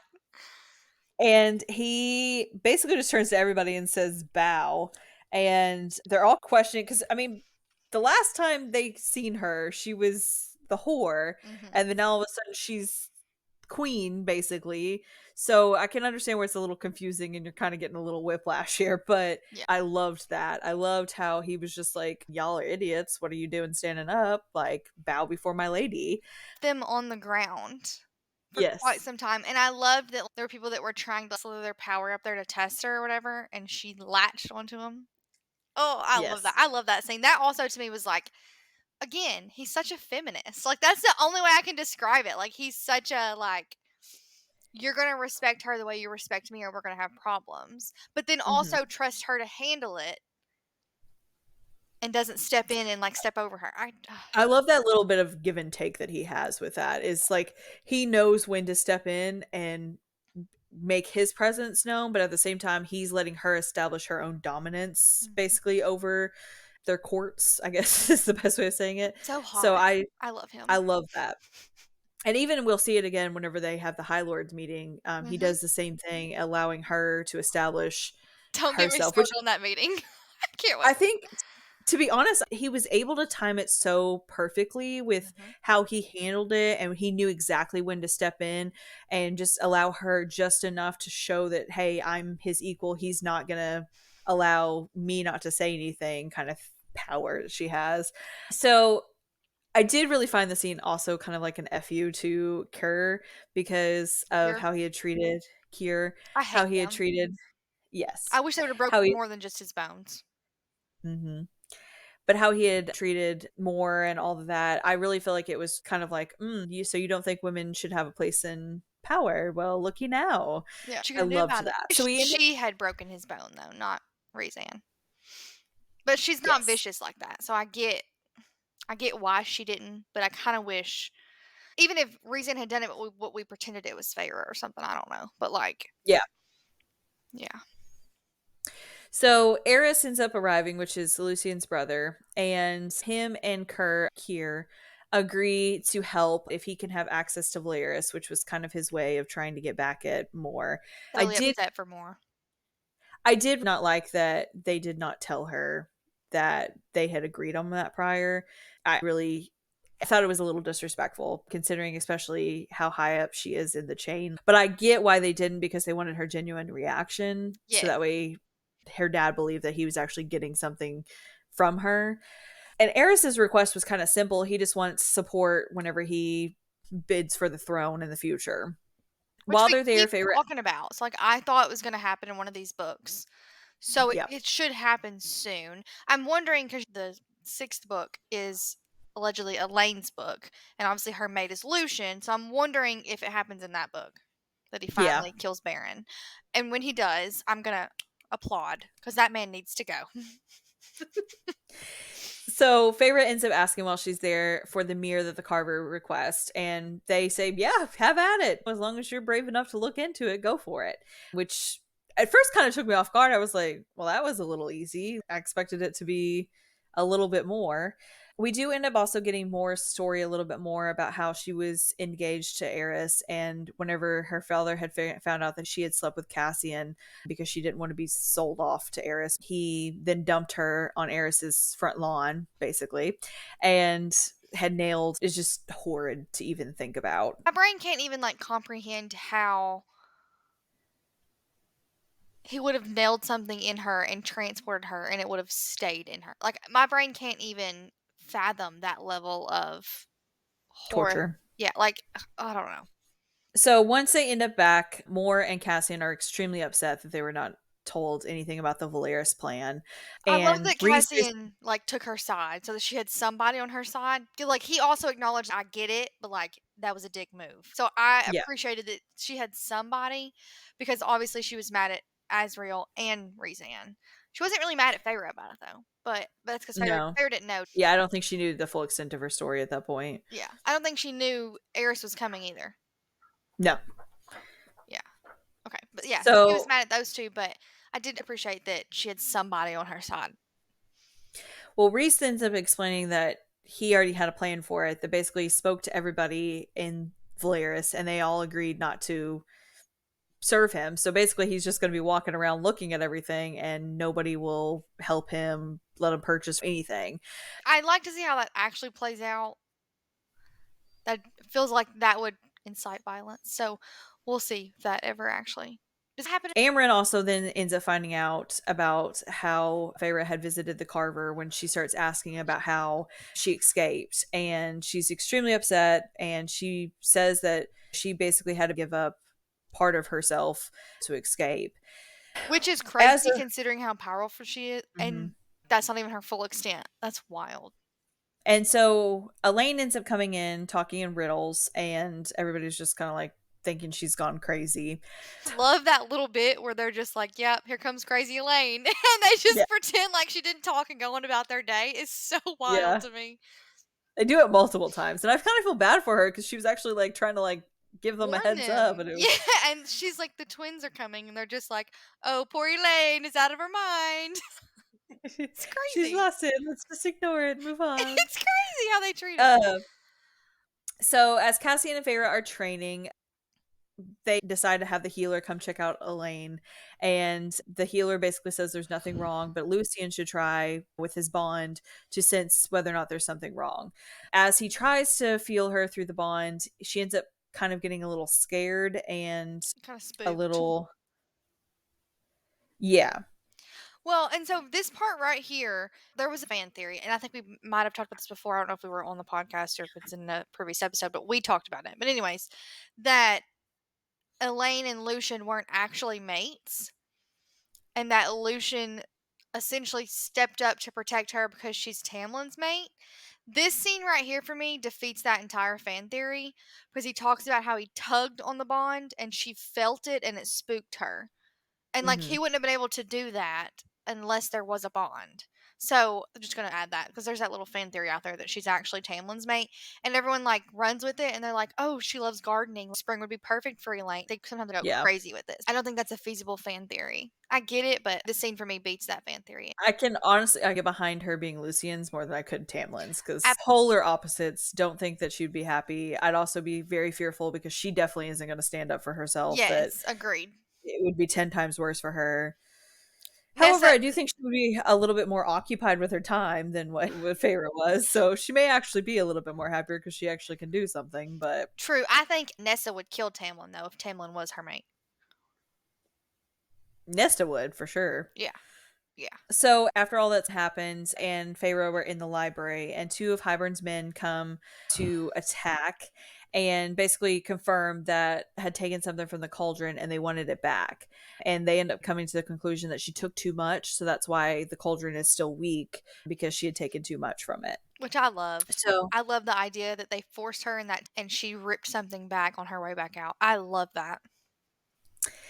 So they end up finding out that the first queen that went in after Nesta and Elaine, because she had taken from the cauldron, had ended up coming out old instead of her young, excited self that she had hoped for. And Karma. so, very much so. And so, as they're running from these ravens, as they call them, they end up going down into the pit where Cassian was too afraid to even expose what he had seen down there. Yeah. And they end up making a deal with it that somebody will come visit it and basically just converse with it in exchange for it killing the ravens, which honestly I just find insane. So after this whole incident, Rhys set a curfew for the city so Amarin could hunt to see if there's any other creatures out there. And then as they're talking, Elaine starts speaking in a riddle again, and Az ends up saying that the cauldron has made her into a seer. Elaine reveals that the sixth queen was not ill but sold, and she becomes a firebird during the day and a woman at night. And so Lucian ends up deciding to volunteer himself to go and try to look for the sixth queen to see if maybe she can assist them. And to me, it was almost like looking for weaknesses with the other queens because she would obviously have some inside secrets of what's going on. And I did kind of feel bad for Rhys at the end of this part. He felt really, really upset that he could not protect his city whenever they had come for him. And at this point, they had already had the adder situation happen, right? Yes. So this is now the second time that the city has been attacked under his watch. And so obviously he's going to feel pretty guilty about that because he just puts too much weight on his shoulders in general. Well, I think too, like, this attack happened on a particular group of people that already needed extra protection because they can't function in regular society because they're so traumatized.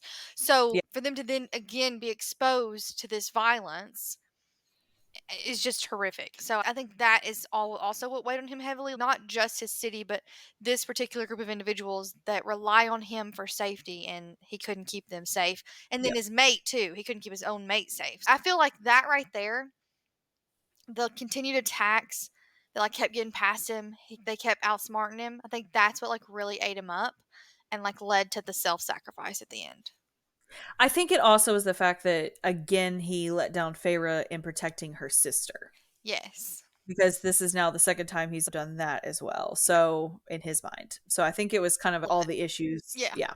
I will Um, say though, I love the idea that this big warrior Cassian cannot go down there because of Bryaxis. I love that. Just that, like, it doesn't even really matter to the story, but just adding that little bit of like Cassian won't even talk about what he saw down there. I love that. I love Cassian.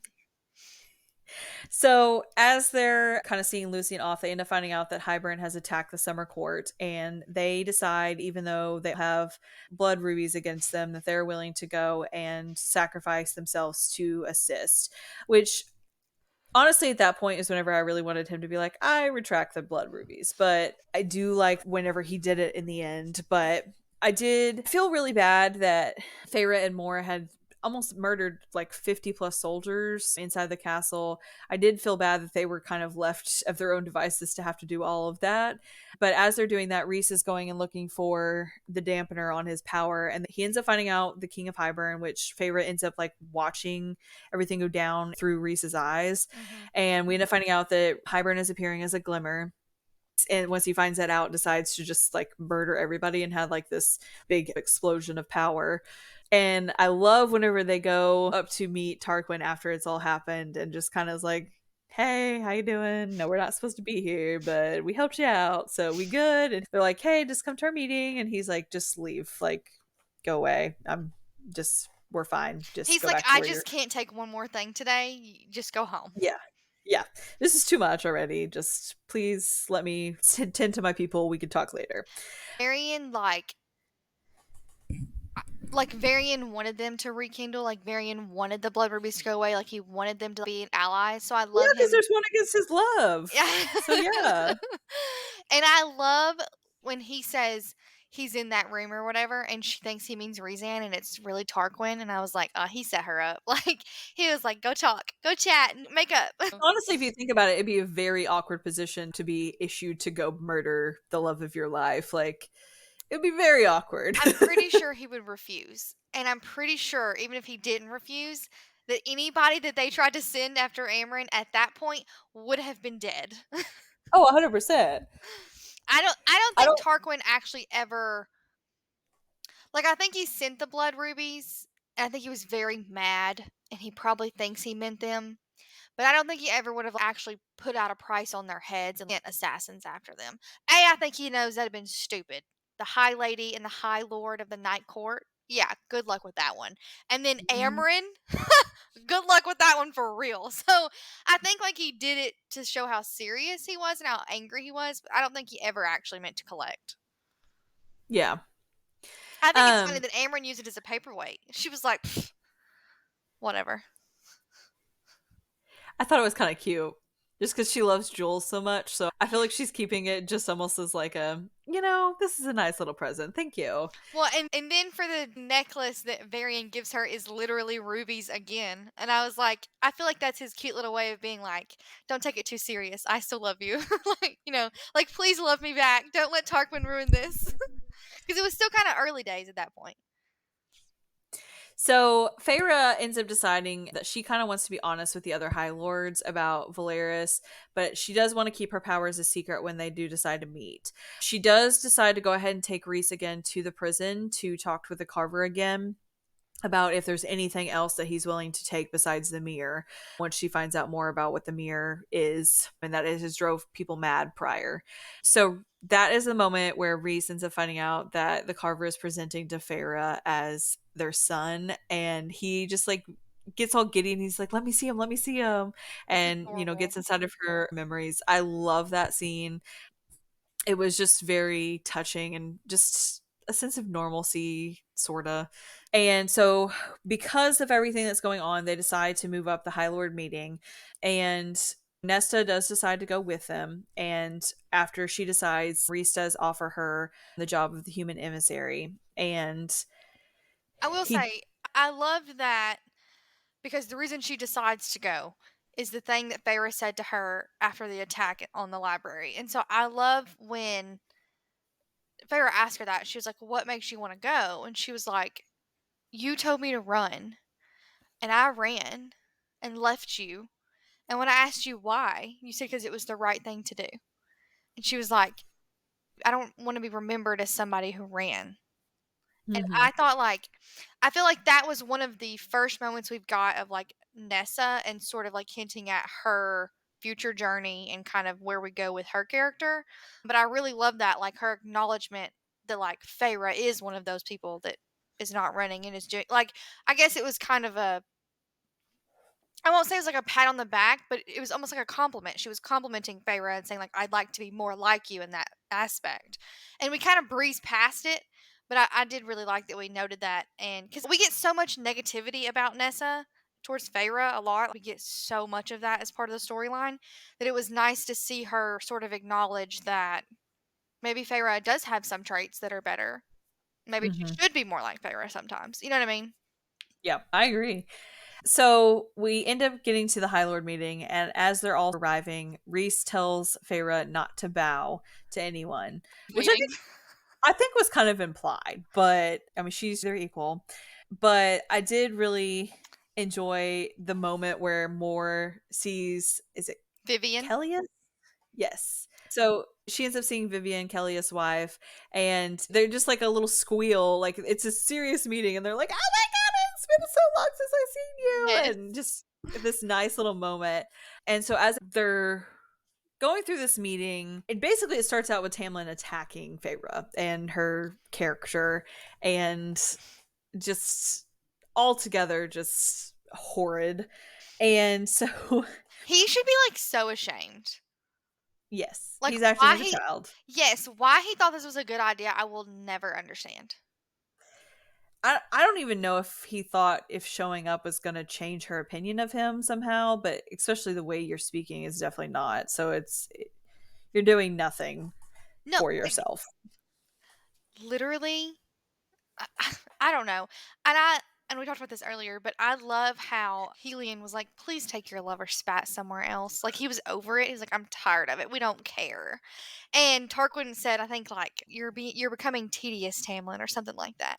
And so I just love how they also were kind of like even males who have no stake in the game. They were like, "This is annoying. This is childish. Can you please Well, and grow this is up? not the time nor place, We're about to go basically. to war, and this is what you're choosing to do." We're all focusing on trying to save our people. Like, go away. Correct. Correct. And I liked that they questioned his loyalty automatically and they didn't just take him for his word. They were like, "We're not really sure we can trust you," because obviously he had been in cohorts. But I don't know. I honestly was really disappointed in general though, because I thought he is a High Lord and he's 500 years old. And he asked if he's heard the noise. Like, are you serious? Like, that's like 16-year-old high school stuff. I loved that Reese took away his ability to speak, though. I thought that was just like, When okay, it's he time for you to got shut up now. yanked Yeah. that air right out of his throat and she says he's gaping like a fish, I was dying laughing. I was like, Yeah. "No, he did not." Just take his He voice. he physically said, "Shut up." He said, "You're done speaking." Also, Asriel, be careful how you speak of my high lady. I was like grinning, kicking my feet, like, "Oh, let me call. I gotta get some air." It was hot and it was so good. And then, of course, they're not just making comments about her, but Baron's making comments about more and stuff too. And so then Asriel attacks Eris, and I almost thought like once it was done that we were going to find out that it was like planned because it was handled so perfectly for her to like assert her dominance and her authority to walk over there and be like, "Stop." And he stopped almost like a dog. Like, and I hate to compare Hmm. it to that, but that's really what happened. And like, she was like, "Come sit by me, Asriel." I was like, "Oh, okay." Well, not Like, only that, but he like oh. totally disregarded Reese and his orders and just Mhm. continued to beat him. And then it took Feyre getting up and being like, "Okay, come on, let's go. It's all right, honey. You're good." I love that. And then when she attacked Baron, Hmm. I was like, "Get him, girl. Get him, girl." And everybody else was just watching, like, "Okay, you get him." I know Helion secretly, because obviously he was putting on a fake front. Secretly, he was like, "Get him." I know he was. Ugh. I love that High Lords meeting. One of my favorite scenes. There's so much in that scene to unpack, too. There's so much is happening in that scene. Hmm. Yep. Also, just for the record, I never paid attention to like the little details in that scene because all the big ones are so important. But listening back to it, when they very first get there, it talks about the pool in the center Mhm. and it describes them as ivory and something else fish. And I was like, she just described koi fish, but just in a fancy way. And I just got so tickled thinking, like, how did I miss that? It was so funny. So as they're in this meeting as well, before kind of all the action starts, Sorry. It's okay. Rhys and Nesta do both tell their stories and kind of give a speech, which I think is what honestly sealed the deal. I do think if Nesta wouldn't have spoke up, it probably still would have been a little bit kind of flip floppy. But I think because Nesta spoke up, it did pretty much seal the deal, and everybody but Tamlin pretty much agreed to fight. Except Baron, too. Well, actually, Tamlin I think kind of sort of agreed, but Baron did He not. didn't have nobody to fight with. That's Tamlin's problem. Yeah. So afterwards, Helion ends up coming to the room to visit, and his mask comes off, and he's just this fun guy that's really flirty with Moore. And He's really flirty with more Cassian and Asriel, baby. He wants all yeah, three of them. yeah. When I first read that, I Um, was like, I'm sorry. This same man from the meeting has been propositioning these three, and no one thought to prepare us for that. that's true. It was kind of a curveball to throw in there for It sure. was Did not see it crazy. coming. Me neither. But as he's speaking, Feyre kind of comes across this realization that after he kind of describes about how, I guess, Lucian's mother and Helion had a secret relationship, that Lucian is Helion's son.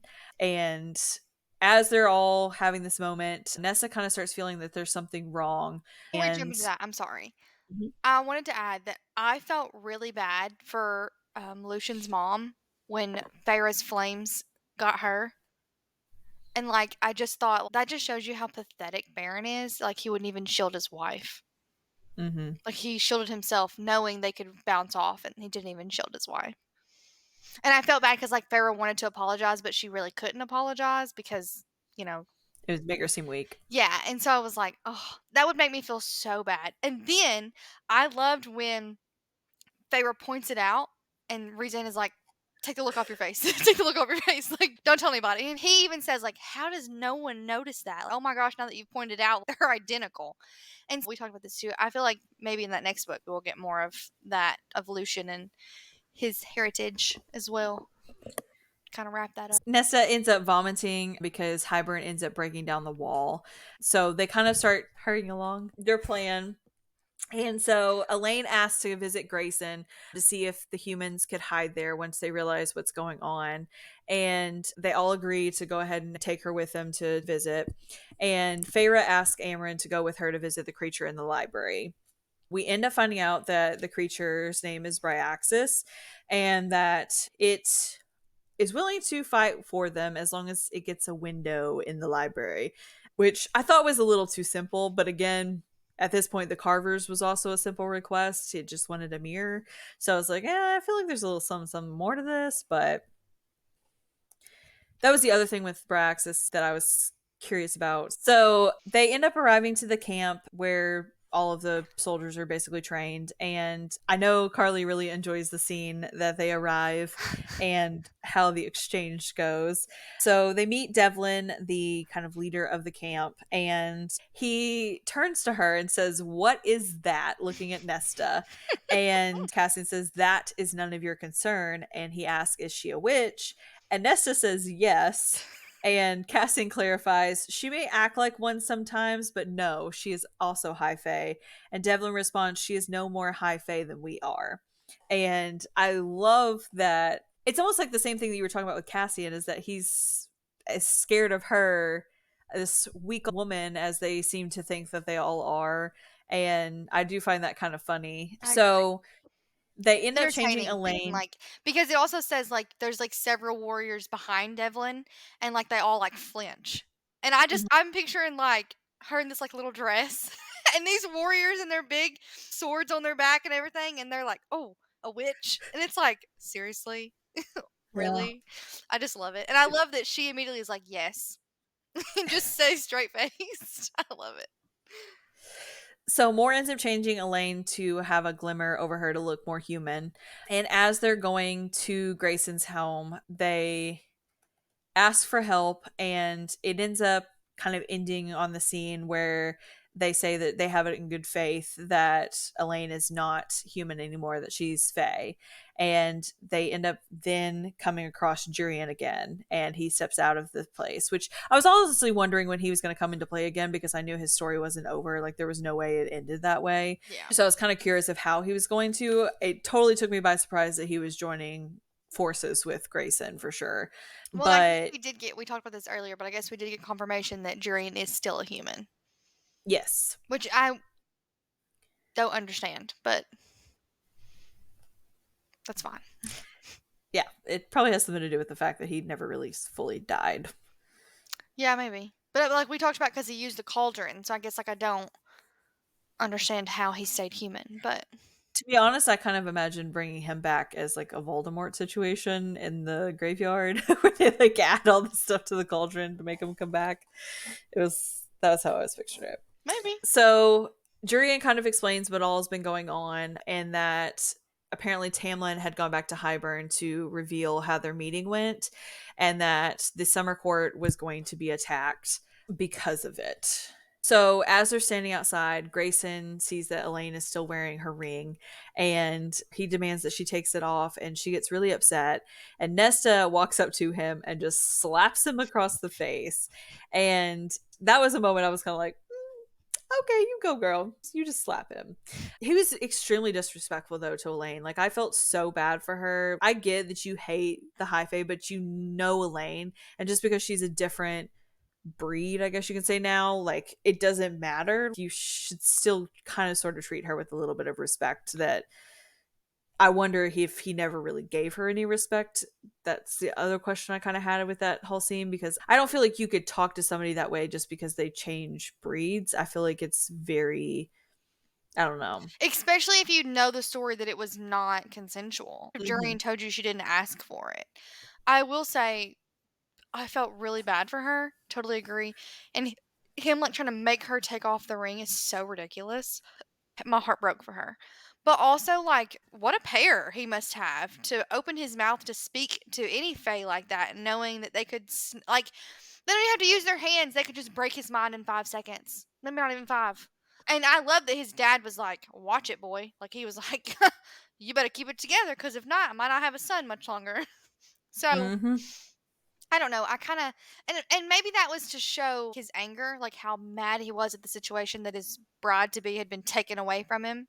Maybe that's what it was supposed to be, but it didn't come off that way to me. Like, it just came off as hatred, like in general, and like that. That made me think. Well, then I'm glad she didn't marry him. You Mm-hmm. know, I don't know. Just Well, another and man. Jurian does admit that he decided to trust Feyre when she killed the twins out of retribution rather than glory. And she did it really selflessly, is not the right word, but she did it That I think because is of the this. blessed. I think that's the scene where he says, like, the king is not happy about what you did to his twins, and I was rather impressed with the way that Mm-hmm. you defeated Dagon or something like that. So they end up going into the battle, and I was personally kind of disappointed with the battle. It wasn't, to me, as exciting, dramatic as what I had thought it was going to be. It just felt like there was a lot going on. And so it was really difficult, because it also, to me, it kind of seemed stupid that more Feyre were not in the battle. It just seemed very, I don't know, just to sit there and build up that we're equals, you're just as important as I am, you're just as strong as I am, like this whole thing. But I'm going to protect you, and you're going to stand on this hillside so that way everybody else can fight instead. It didn't. See, I didn't take it that way. I took it as like she hasn't trained with the army itself, and like hand to hand combat between two people is different than an army in a line fighting against another army in a line. That's how I took it. However, seeing all of the power that she holds, none of it has to really be in front of people to still be beneficial. What do you mean? Well, I mean, she could be getting inside of their minds just as well as I mean, like everybody else is. from the side, she could Yeah. be doing Or something. she could Yeah. be like using her flash of light. I mean, she didn't have to be hand to hand straight in front of the other people. She could be using her powers from afar. I mean, her flames, her ice, all that kind of stuff. Like, to me, that would have made more sense than her just standing there on a hillside doing nothing, staring at them all. I do agree with that. I do agree that she could have, like, she did like the water wolves or whatever in Valaris. Like, Mhm. she could have done something. Maybe you threw up sand and got a wind that put dust in their eyes. I don't know, but yeah, I agree. I do think there should have been I something. felt the battle in Valeris with the water wolves was more exciting than this battle entirely on Feyre's part.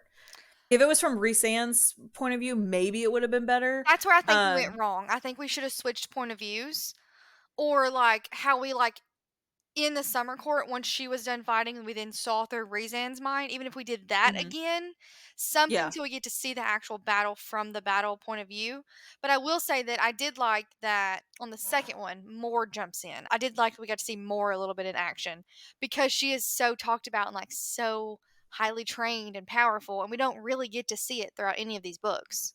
So Yeah. I did like that. But and I liked that she went to get the cereal again. I love Yes. that.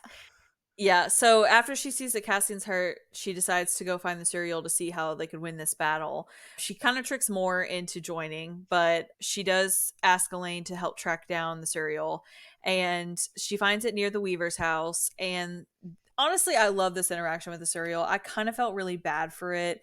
I hate that it ended the way it did, but as it's kind of relaying everything to her of what they could do to stop him. He ends up killing, well, shooting the Suriel, Well, and she didn't. The Feyre, 2 guards with her did. yes, but I She's blame her just as useless. equally. So as it's laying there bleeding, it tells her to run. She was not really wanting to be honest. She wanted to be there with it, but they run into the Weaver's cottage, and Ianthe meets her timely, wonderful death. And Is this one of so, the scenes that you thought Carly's probably crying? yes. I did cry. I'm not gonna lie. I cried when the cereal died. I cried after Feyre comes back and she's crying over the cereal. It was awful. I was Well, happy that I did. Weaver got I, Ianthe. it's like a flashback to whenever that the first winged warrior had his wings ripped out or Mhm. whatever. I did find that kind of really sweet. And honestly, I'm kind of curious now talking about that whether or not that wasn't Rhys. I wonder if that was somebody else. Um, you're talking about the blue fairy from the summer court that had his wings ripped Mhm. off by Amarantha? Yeah. And you're wondering if Rhysand ripped his wings off? Well, they said it was the night court that, it was Rhys that had done that is kind of what they implied. That was the head on the pole. They didn't say that he did that one, the fairy with the wings. Oh, okay. Yeah. I thought it was implied. I think it was the adder. I think the adder did most of Amarantha's dirty work. Rhysand did some of it too, but I think, like, torture-wise, I think the adder did it. Gotcha. I don't know that for sure, but So in the moment whenever the Suriel is dying, and he basically admits that he knew that this was going to be his end, but he wanted to risk his life anyways because she had been the first person that's ever been really nice to him I or could sweet cry to right now him. thinking about it. So I just thought that was so sweet, and I felt so bad for it as well. Like, I mean, I would hate to know that I just wanted to see my friend one last time, so I went and sacrificed myself to give her the information she needed. It's just a really sad way to go, but It is a sad way to go. the Suriel does ask Feyre to leave the world in a better place, and he gives her answers to where Amarin can find the solution in the book. And don't be over there crying. It's Don't really do it. sad. It's really sad. Like the thought of this, like, awful looking creature and him being like, "A request, Pharaoh Archerin. Leave this world a better place than you found it." Like, literally, I just sobbed. And then she was like, I realized that it was the heart of a dreamer that stopped beating in that monstrous chest. And I just sobbed and sobbed. I was like, that's so sad. Like, oh, I don't know. So Helion ends up finding her, and he's like, "We've got to go." And she just basically says, "Just give me a few more moments. I know that people are coming from him, but I want to be with him as far close to his end as possible." And I thought that was really, really sweet of her. I also love Um, that she says, "Give me your cloak." And he just takes it off. He doesn't ask a question. He just takes it off and puts it over him. yeah. I love that. So Cassian ends up being hurt pretty badly in the battle, and I'm Moore tired of that is, being a theme. yeah, that too. I can't take my baby. They can't do that to me. So Moore ends up extremely mad at Feyre for tricking her to leave to meet the Lusuriel, and they kind of lash out at each other. And Feyre brings up the fact that Moore has not revealed her feelings for as long as she has. Amren ends up arriving to the camp with the book, and after they relay a message to her that they've figured out the solution. So Nesta ends up using the bones and the stones to track the cauldron. The bones and the And stones. Like you're about to break out into a rap. I know every time I see it, I was like, bones and the stones, bones and the stones. It's like a theme song in the back of my head. So she ends up using that to track the cauldron.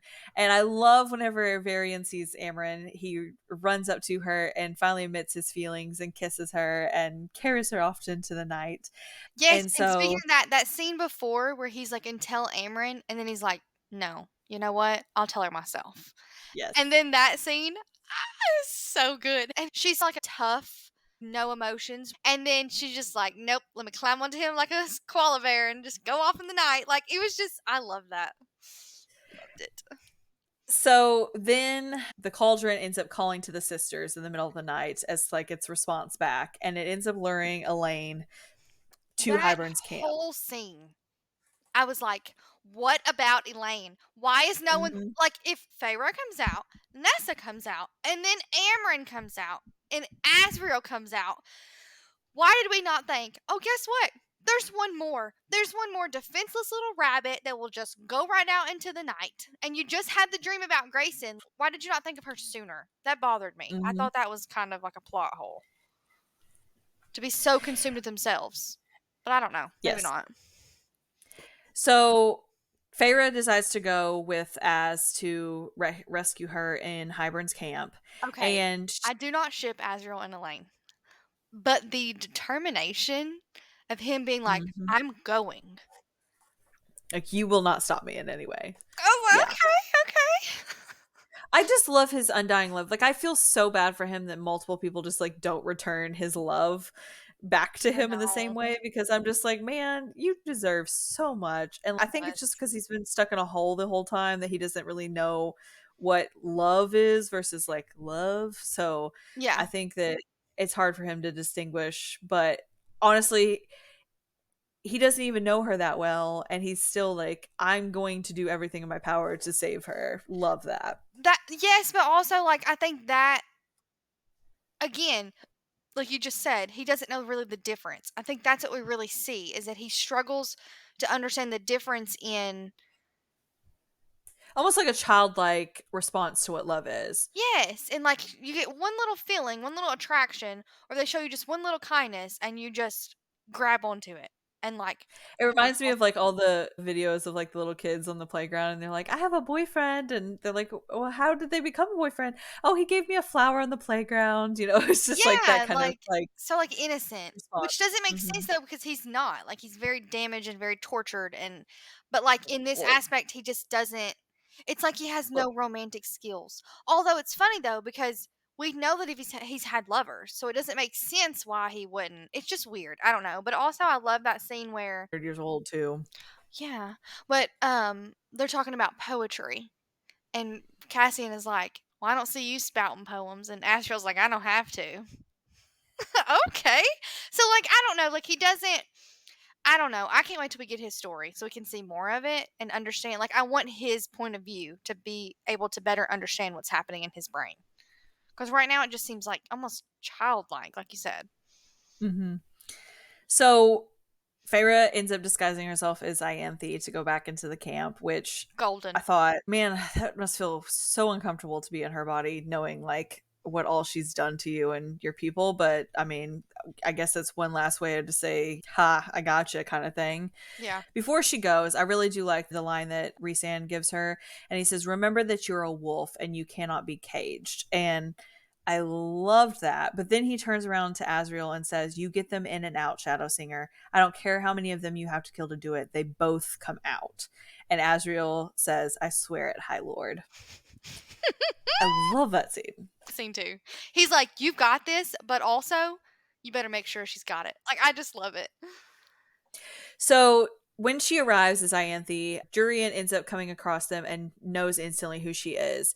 And he agrees to help them, which honestly, this scene I think was the part that made me like Jurian a lot more because he even risked his life to save the girl that Feyre wanted to save. Yeah. So I loved that. And as they're exiting, they're running and they end up being chased by Hybern and some of his soldiers and beasts.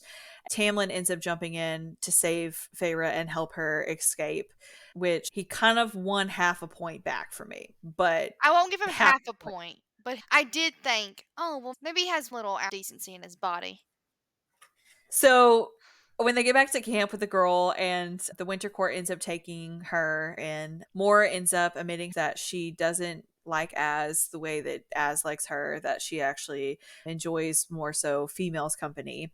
Ends up telling the story about how she fell in love during the war with a queen, and when she basically come back to be with her, she ended up married and had children. And Amryn ends up in the middle of all this coming to the part of the passage where she can stop Hybern, and she explains that she's going to need all of the sisters' help to be able to do so.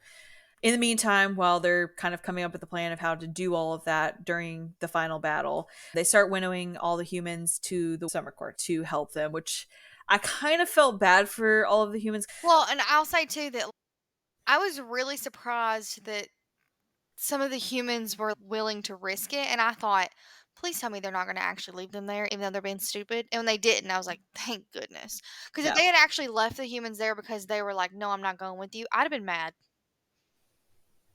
Mm-hmm. I'd been like, you've done a lot worse things. Pick those people up and take them away now. So Feyre ends up deciding in that moment to go ahead and try to get the mirror.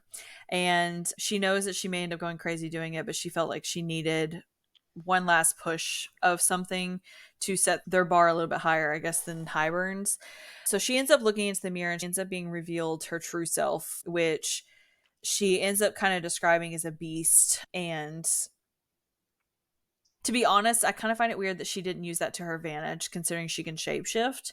I feel like that would have possibly given them an even bigger advantage in the final battle, as if she was able to shapeshift into this giant creature that scared even her. That she wouldn't use that to her advantage to either offer a distraction or something along that lines. But Well, and I think um, the whole idea is that because just shifting into wings was a lot to manage and maintain control of and learn, and even the time that she did train, she still didn't fully get the whole thing. So I think that was more of like if she did shift, it wouldn't really be useful because she wouldn't be able to maintain it and actually fight in that form and things like that, you know. But I yeah, will say, I get that. speaking of, I almost forgot to mention this. Speaking of saving Elaine, her being able to fly and talking about the story of Nefel, I believe is her name. I love Hmm. that story, like getting to see that and Farah like channeling that and being like, "No, I'm going to make it. There is no other option." And then we get to Hmm. see Nefel at the end. I love that little side story. I love that. So when Feyre does get the mirror and she takes it back to the carver, and he pretty much is like, okay, thanks, let's go. And she's like, well, what about the mirror? And he says, I wanted to see if you were worth helping. It's rare a person to face who they truly are and not run from it, not be broken by it. And that's what the Ouroboros shows, all who look into it. Who they are, every despicable and unholy inch. Some graze upon it and don't even realize that the horror they're seeing is them. Even as the terror of it drives them mad, some swagger in and shatter by the small, sorry creature they find instead. But you, yes, rare indeed, I could not risk leaving here for nothing less. And I loved that because, Me I too. mean, he knew who she was. He just needed to know whether or not she would be able to realize who she is. Yep. And this is the part that bothered me with that, is because by that I felt like that was like almost like her champion speech, of like hoorah, rise to the occasion. And I didn't really feel like that happened in the battle, so Yeah. I was kind She of, didn't really battle. yeah, so I was kind of let down by it. Then we get the scene where Asriel offers Elaine his blade, which is everybody's flabbergasted because that's the first time he's ever given that Truth over. teller. Yes, that was Yeah. crazy. So I knew it had to be foreshadowing though. I was like, "Oh, if it's that big of a deal, something happens with it." so we get the speech, and this is the next part. I knew you hysterically like Oh my gosh, cried. I'll probably cry. Can you read it? Are you gonna read it? Yeah. Okay, I'm gonna sit up here Uh, and not cry. so he asked whether or not they wanted the inspiring talk or the bleak one, and Amryn says we want the real one. And he says, I believe everything happens for a reason, whether it is decided by the mother or the cauldron or some sort of tapestry of fate. I don't know. I don't really care, but I'm grateful for it. Whatever it is, grateful that it brought all of you into my life. If it hadn't, I might have become as awful as the prick we're going to face today. If I had not met an Illyrian warrior in training, I would not have known the true depths of strength and resilience of honor and loyalty. And he looks over to Cassian as he says that. And he looks to Azriel and says, if I had not met a shadow singer, I would not have known that it is the family you make, not the one you're born into, that matters. I would not have known what it is truly to hope, even when the world tells you to despair. Moore, who's already crying by the time he makes it to her, says, if I had not met my cousin, I would not have learned that the light can be found in even the darkest of hells. That kindness can thrive even amongst cruelty. And as he turns to Amryn, he says, if I had not Just leave me alone. Keep reading. if I had not have met a tiny monster who hoards jewels more fiercely than a fire drake, my own power would have consumed me long ago. And then he says, and if I had not met my mate, and he goes into the bond and says, I would have waited 500 more years for you, 1,000 years. And if this is all the time that we're allowed to have, the wait was worth it. I believe that everything happens exactly the way it had to, so I could find you. Then he turns to his sisters and he said, we have not known each other for long, but I have to believe that you were brought here into our family for a reason too, and maybe today we'll figure out why. He says, we will walk onto the field and only accept death when it comes to haul us away to the other world. We fight for life, for survival, for our futures. And if it is decided by the tapestry of fate, or the cauldron, or the mother, that we do not walk off that field today, the great joy and honor of my life has been to know you, to call you my family.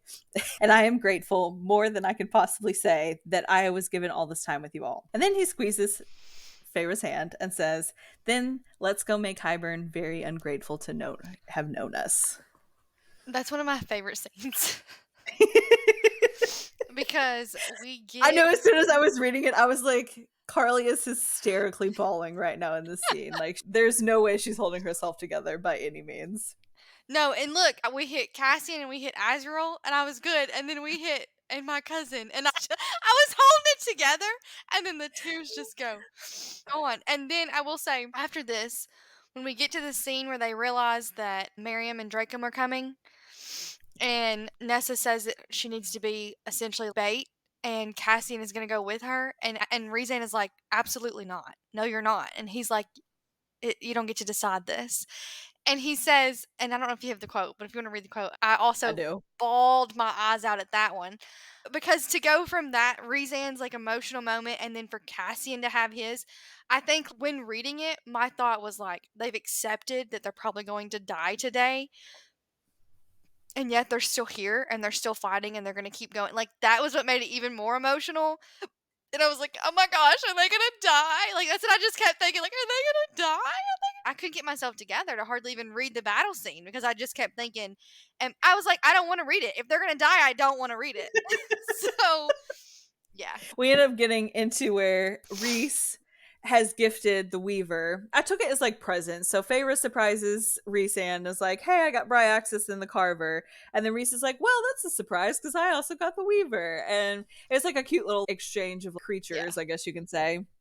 And so the battle begins, and Rhys starts off, he's like the first charge, I guess you can say, and he like missed the entire middle of the army. So hot. They all start arriving with the Spring Court, the human army, the Autumn Court. Everybody starts arriving and fighting. When they're all fighting, they're watching the Weaver, and the girls all kind of start having like feelings that something's happening. So then they end up kind of figuring out and connecting the dots. The Hybern was rousing the cauldron.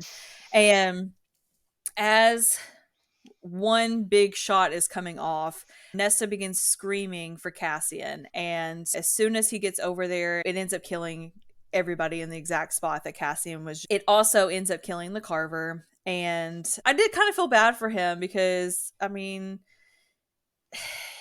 he was supposed to be invincible, and then all of a sudden he just like meets his untimely death because of this, and I kind of felt really bad for him. I think he kind of Even, welcomed it though. Like the way it says, like he kind of waves by. I think he was ready to go.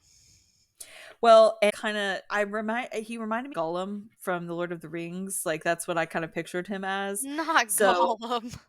yeah, because he was alone in the dark and he likes his precious little bones. So I imagined him to be like, my precious, every time they handed him a bone. That's I don't know. hilarious.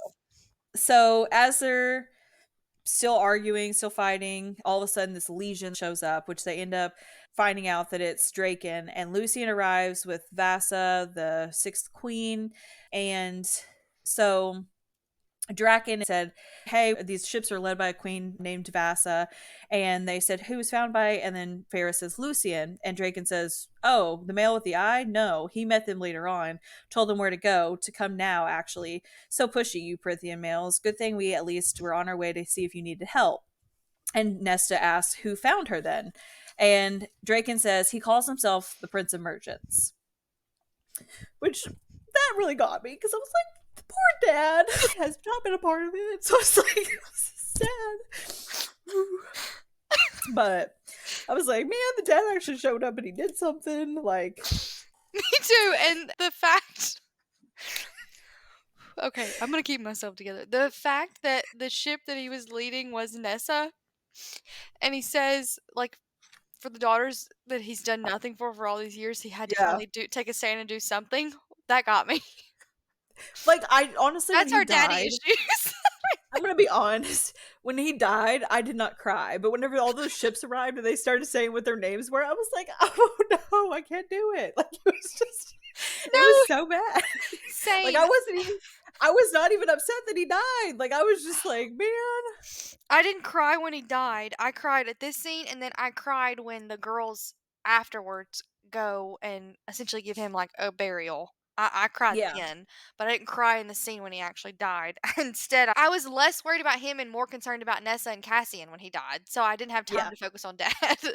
Yeah, I was just like, "Oh, okay, he's dead. Let's move on." But whenever they said that he arrived with all the ships, I was like, "Man, he actually made himself something. Like he actually like did something for the girls, even though it But you know was what that like tells me? just for show kind of thing." It tells me that he wasn't actually that crippled. No, He could have but they been said doing that. something all this time. So no, they said that. So they said whenever he moved into Hamlin. the new estate, that Tamlin had got him a healer. Well, but he wasn't fully healed. No, but they said that he was able to do more at that Or point. yeah, I guess that's fair. Okay. So after that emotional breakdown, they all kind of like gather and they are telling everybody what their plan is to run towards a cauldron, and they agree that Elaine and Nesta are not able to go. So Nesta agrees to be used as bait, and Cassian decides to sacrifice himself with her. And I do really like that Nesta was like, you're not my High Lord. I'll do whatever the heck I want. You cannot tell me what to do. And basically Cassian gives like his little speech of like, thank you for everything you've done for me. I appreciate that. And he basically says, you gave everything, Rhys. You went through that hell for us for 50 years. You think I don't know what happened? I know, Rhys. We all do. And we know what you did to save us, spare us. Let us return the favor. Let us repay the debt. And I really do feel that Rhys still felt like he had not paid enough debt for everything that everybody had done for him. And I felt so bad for him because I know at that moment it was like giving a piece of control that he wished he didn't have to. And to see somebody he loved being sacrificed was really hard for him, no matter what it cost him or cost anybody else. So, But that's when he still says no. He says no. mhm, And then Cassian says about his mom, yeah. let me repay her for the kindness she showed me. That's what got me about that scene. Not even we know what happened, whether you talk about it or not, and you've sacrificed yourself enough. Let me repay your mother for her kindness. And I was sobbing all over.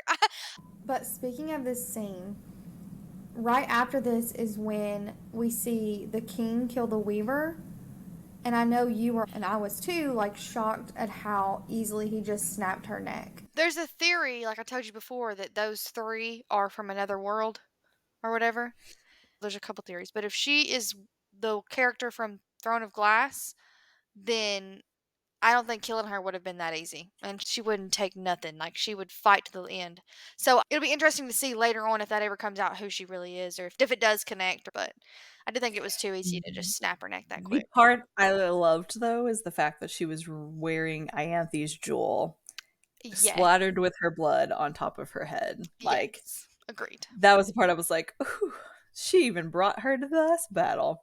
So when she gets there, she grips the cauldron, and that's whenever she realized that Amren has lied to her, which honestly at that point I thought it was like worse than what it was. Like I thought like Amren had really like Betrayed him. full blown betrayal. I was like, oh my gosh. And then Feyre kind of shifts to Nesta and watches everything go down as she's like sacrificing herself. And so they're fighting with Hybern, and Cassian gets injured for the 18th millionth time. And I really thought they were going uh, out this time, though. so Nesta like explodes with power towards him, trying to like protect Cassian, and she falls over him to try to protect him as Hybern's coming for them. The way she tries to cover his body with her own broke my heart enough. And then what he says after, I could cry. He tells her to go, and she says, I can't. And he says, I have no regrets in my life but this, that we did not have time, that I did not have time with you, Nesta. And he says, I will find you again in the next world, the next life, and we will have that time, I promise. I really thought they were going to die. You would think, especially at this point, Cassian's been stabbed deathly like 18 bajillion times. So, yes. And nobody's really died yet. Mm-hmm. And I thought they're goners. I thought, So, Elaine ends up kind of stabbing him from behind, which Mhm. kind of took me as a surprise. I didn't expect that from her. Yeah. But at that point, to me, the stabbing kind of indicated a new open door for Elaine of like this different person she becomes instead of this deep, depressed yeah. person that she had been. It was like she could now try to heal. Yes. So then Nesta decides that she's going to hack off Hybern's head. And they describe her as like holding it up and displaying it, which I think was another relation to her being pure death. And it kind of goes back to Amren and Feyre at the cauldron. And Amren says that she wants to unleash herself to kill the army. And the only way that can be done is if Feyre does it. So she explodes from the cauldron, destroys the army. Then the cauldron is breaking apart. They realize it's bound to the world, so they have to keep it together for it not to destroy everything. So Feyre and Rhysand grip onto it and go to heal it. As they're doing so, Rhys dies, which I find it weird that if they have this mating bond, they talk about how one dies, the other one dies, and it's just like this horrible feeling.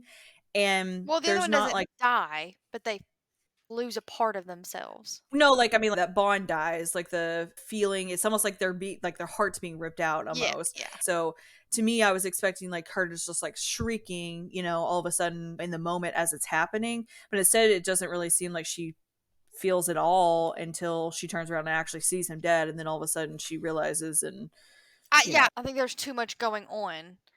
So it didn't come to the forefront of her mind. And then once she feels the relief for it being fixed, then it sort of hits her. And that's when she turns Mhm. around and realizes. Because then she does shriek. She does freak out. Someone tries to Mhm. lift her off of him and she fights him and is like, don't touch me or whatever. So I think it was just Well, and then too much going on. she begs all of the High Lords to save just like they did her.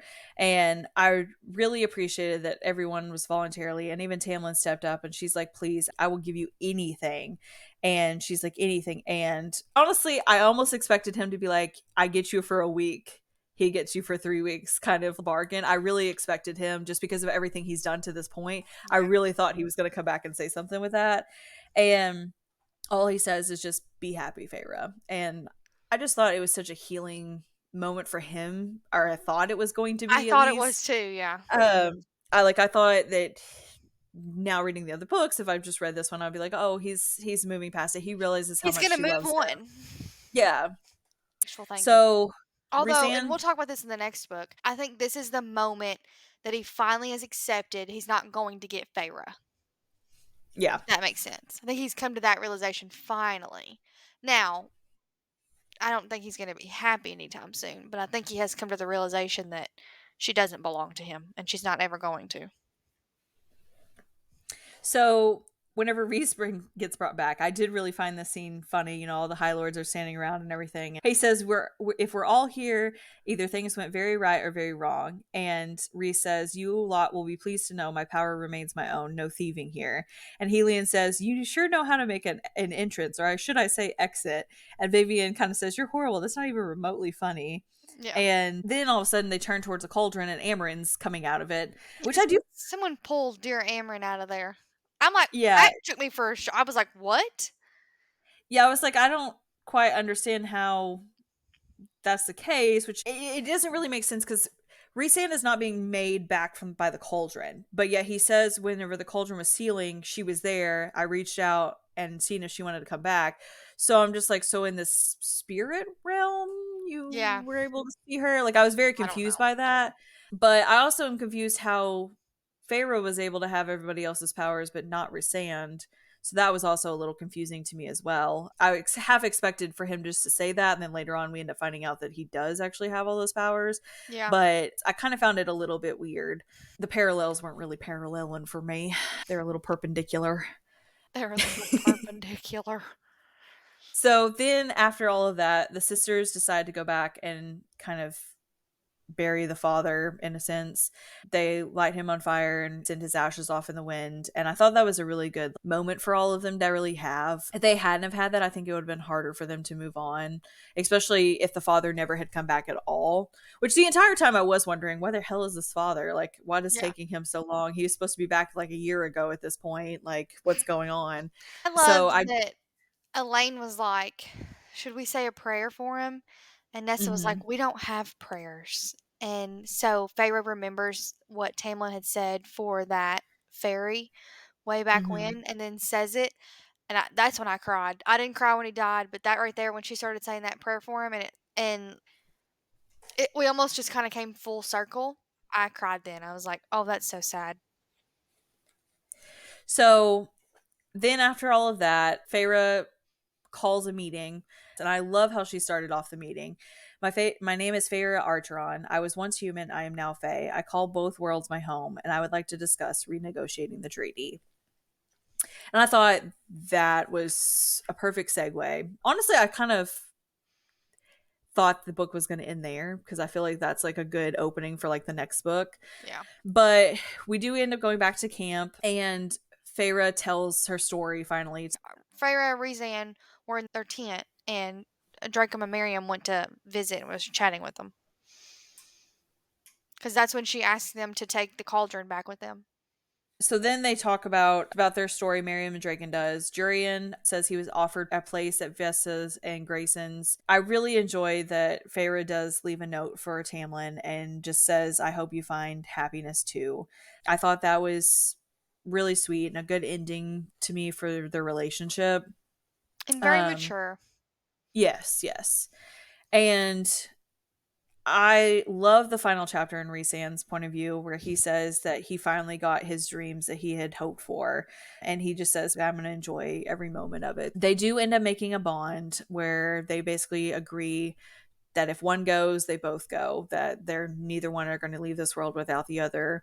And we also end up getting a scene where they kind of soar over Valeris as one last scene. And that is how this book ends.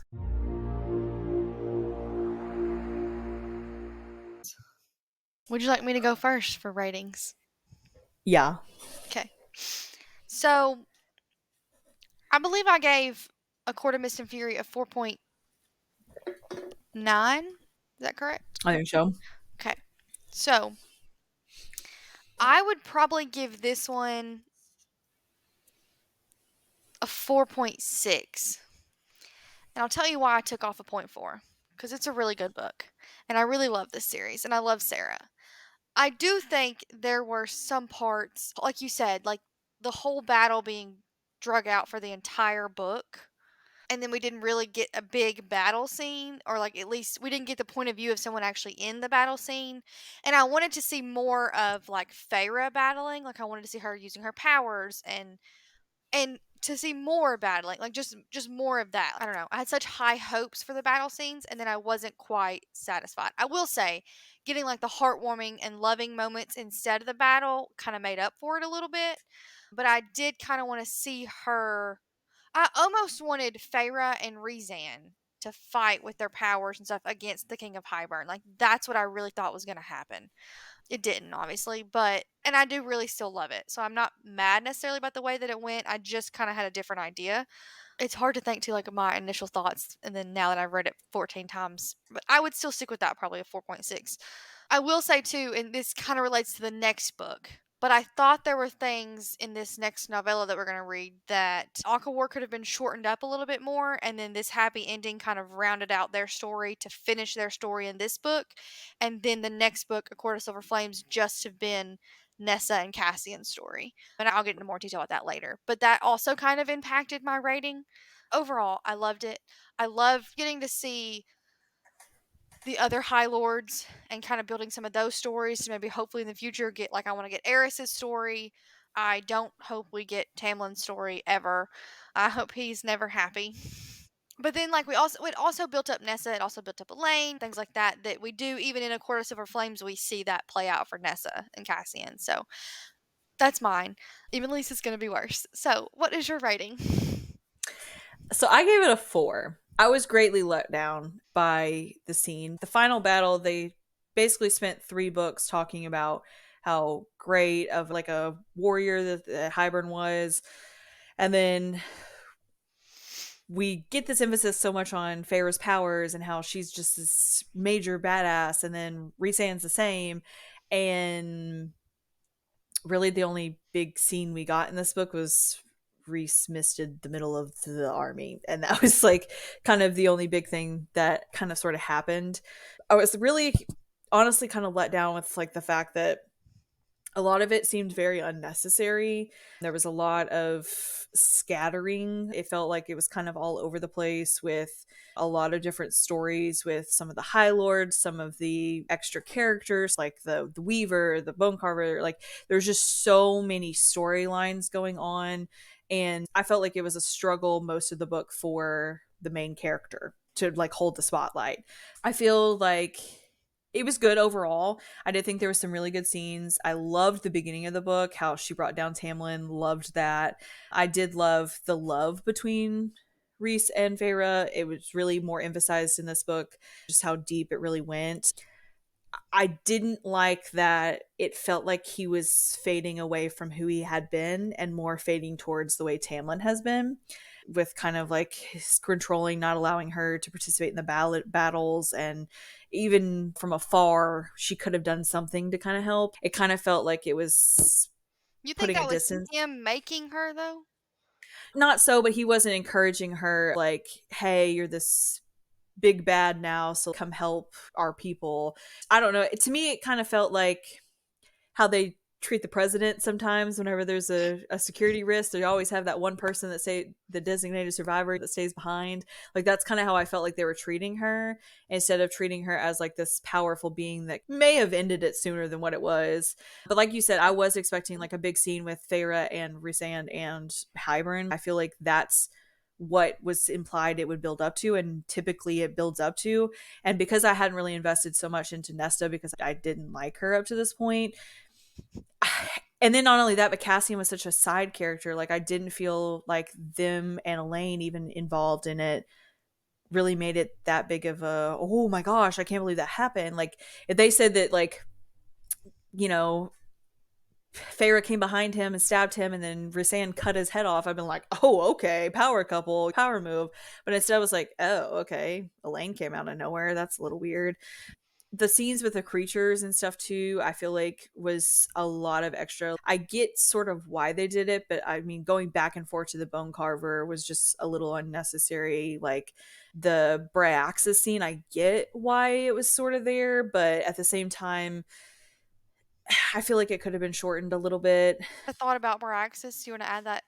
I just remembered that. Yeah, so I was just curious why in the battle nobody saw Bryaxis as the thing they feared the most, like everybody else did in the pit. I think they did, though. Feyre, like, we don't get a point of view from someone that's seeing him, but Feyre says that he's fear incarnate and he's showing them what they fear the most. Well, yeah, but I mean, I just expected like their soldiers, the other soldiers, all of them kind of like looking at this creature and just like terrified. I think it's described. I think we don't really fully get the effect of that because we don't get someone's point of view that's looking at Bryaxis. We get Feyre from across the field seeing it. Like, it's so quick, I don't think we fully get the full effect. But it's Yeah. hinted that that's what's happening. But we don't really get the full effect of it. And maybe in the future we'll see more of Bryaxis, so maybe we will. I don't know. But I get what you're saying. Well, and my other part that really bothered me is the fact that every 5 minutes Cassian was being stabbed and near the brink of death. I feel like it was just so over exaggerated that he went into this battle, he almost died. I don't know, just altogether, I feel like if Feyre was on the battlefield instead of looking from afar, even participating on the hill a little bit more, it would have built up a little bit more. It just wasn't this dramatic thing that I had hoped for, and that it basically implied that it was leading up to as much as it was. It was more so an emotional aspect than a battle aspect. And I mean, if they are talking about how they're this fierce warriors, like Azriel is like the biggest bad Illyrians that they've ever had, and then you've got Rhys who's powerful, Feyre, Morgan, all this stuff, and it just fell flat. Like, you've built up so much power with this group, yet nothing happened that really released that to me. Honestly, the wolf scene in the rainbow to me showed power. Even her getting on top of that adder and stabbing him to death. I felt like that was like an epic battle scene, and then this one was just kind of like, oh, okay, all right, let's run for the cauldron. It wasn't that powerful that I was looking for. Okay. But overall, like 4.0. I do feel like it was very a slow burn as well. Slow burn to not ever catch fire is the best way I can describe it. I didn't hate it, but I just wish there was more. Like, it had so many pages and not enough in the pages that made me really love it. Okay. I did like all the High Lords though. I did like meeting them. Tarquin will probably be my second favorite High Lord ever. I'm hoping we get more of those High Lords as we go along, but Yeah. who knows? So, if you liked this episode or any of our other episodes, please subscribe to get access to bloopers, extra content, and more on Apple Podcasts, Spotify, Patreon, YouTube, and just about any other platform that you can listen to podcasts on. You can also send us book suggestions, comments, or general inquiries to our email at likewereadthem@karlandempodcast.com. You can also check us out on Facebook, Instagram, and TikTok. We absolutely cannot wait to hear your guys' thoughts. See if you guys liked it as much as Carly or not as much like I did. Yeah, and you can send us any fan theories as well. So we appreciate you tuning in to this episode and staying till the end. Next week, obviously, we will be discussing A Court of Frost and Starlight by Sarah, the little novella that kind of wraps up the story. I'm going to read just a little blurb. Feyre, Rhys and their friends are still busy rebuilding the Night Court and the vastly altered world beyond, recovering from the war that changed everything. But winter solstice is finally approaching, and with it, the joy of a hard-earned reprieve. Yet even the festive atmosphere can't keep the shadows of the past from looming. As Feyre navigates her first winter solstice as High Lady, her concern for those dearest to her deepens. They have more wounds than she anticipated, scars that will have a far-reaching impact on the future of their court. Bridging the events of A Court of Wings and Ruin with the later books in the series, A Court of Frost and Starlight explores the long-lasting effects of a devastating war and the fierce love between friends. So, tune in next week if you'd like to hear more about it. And as always, we promise to Karl them like we read them.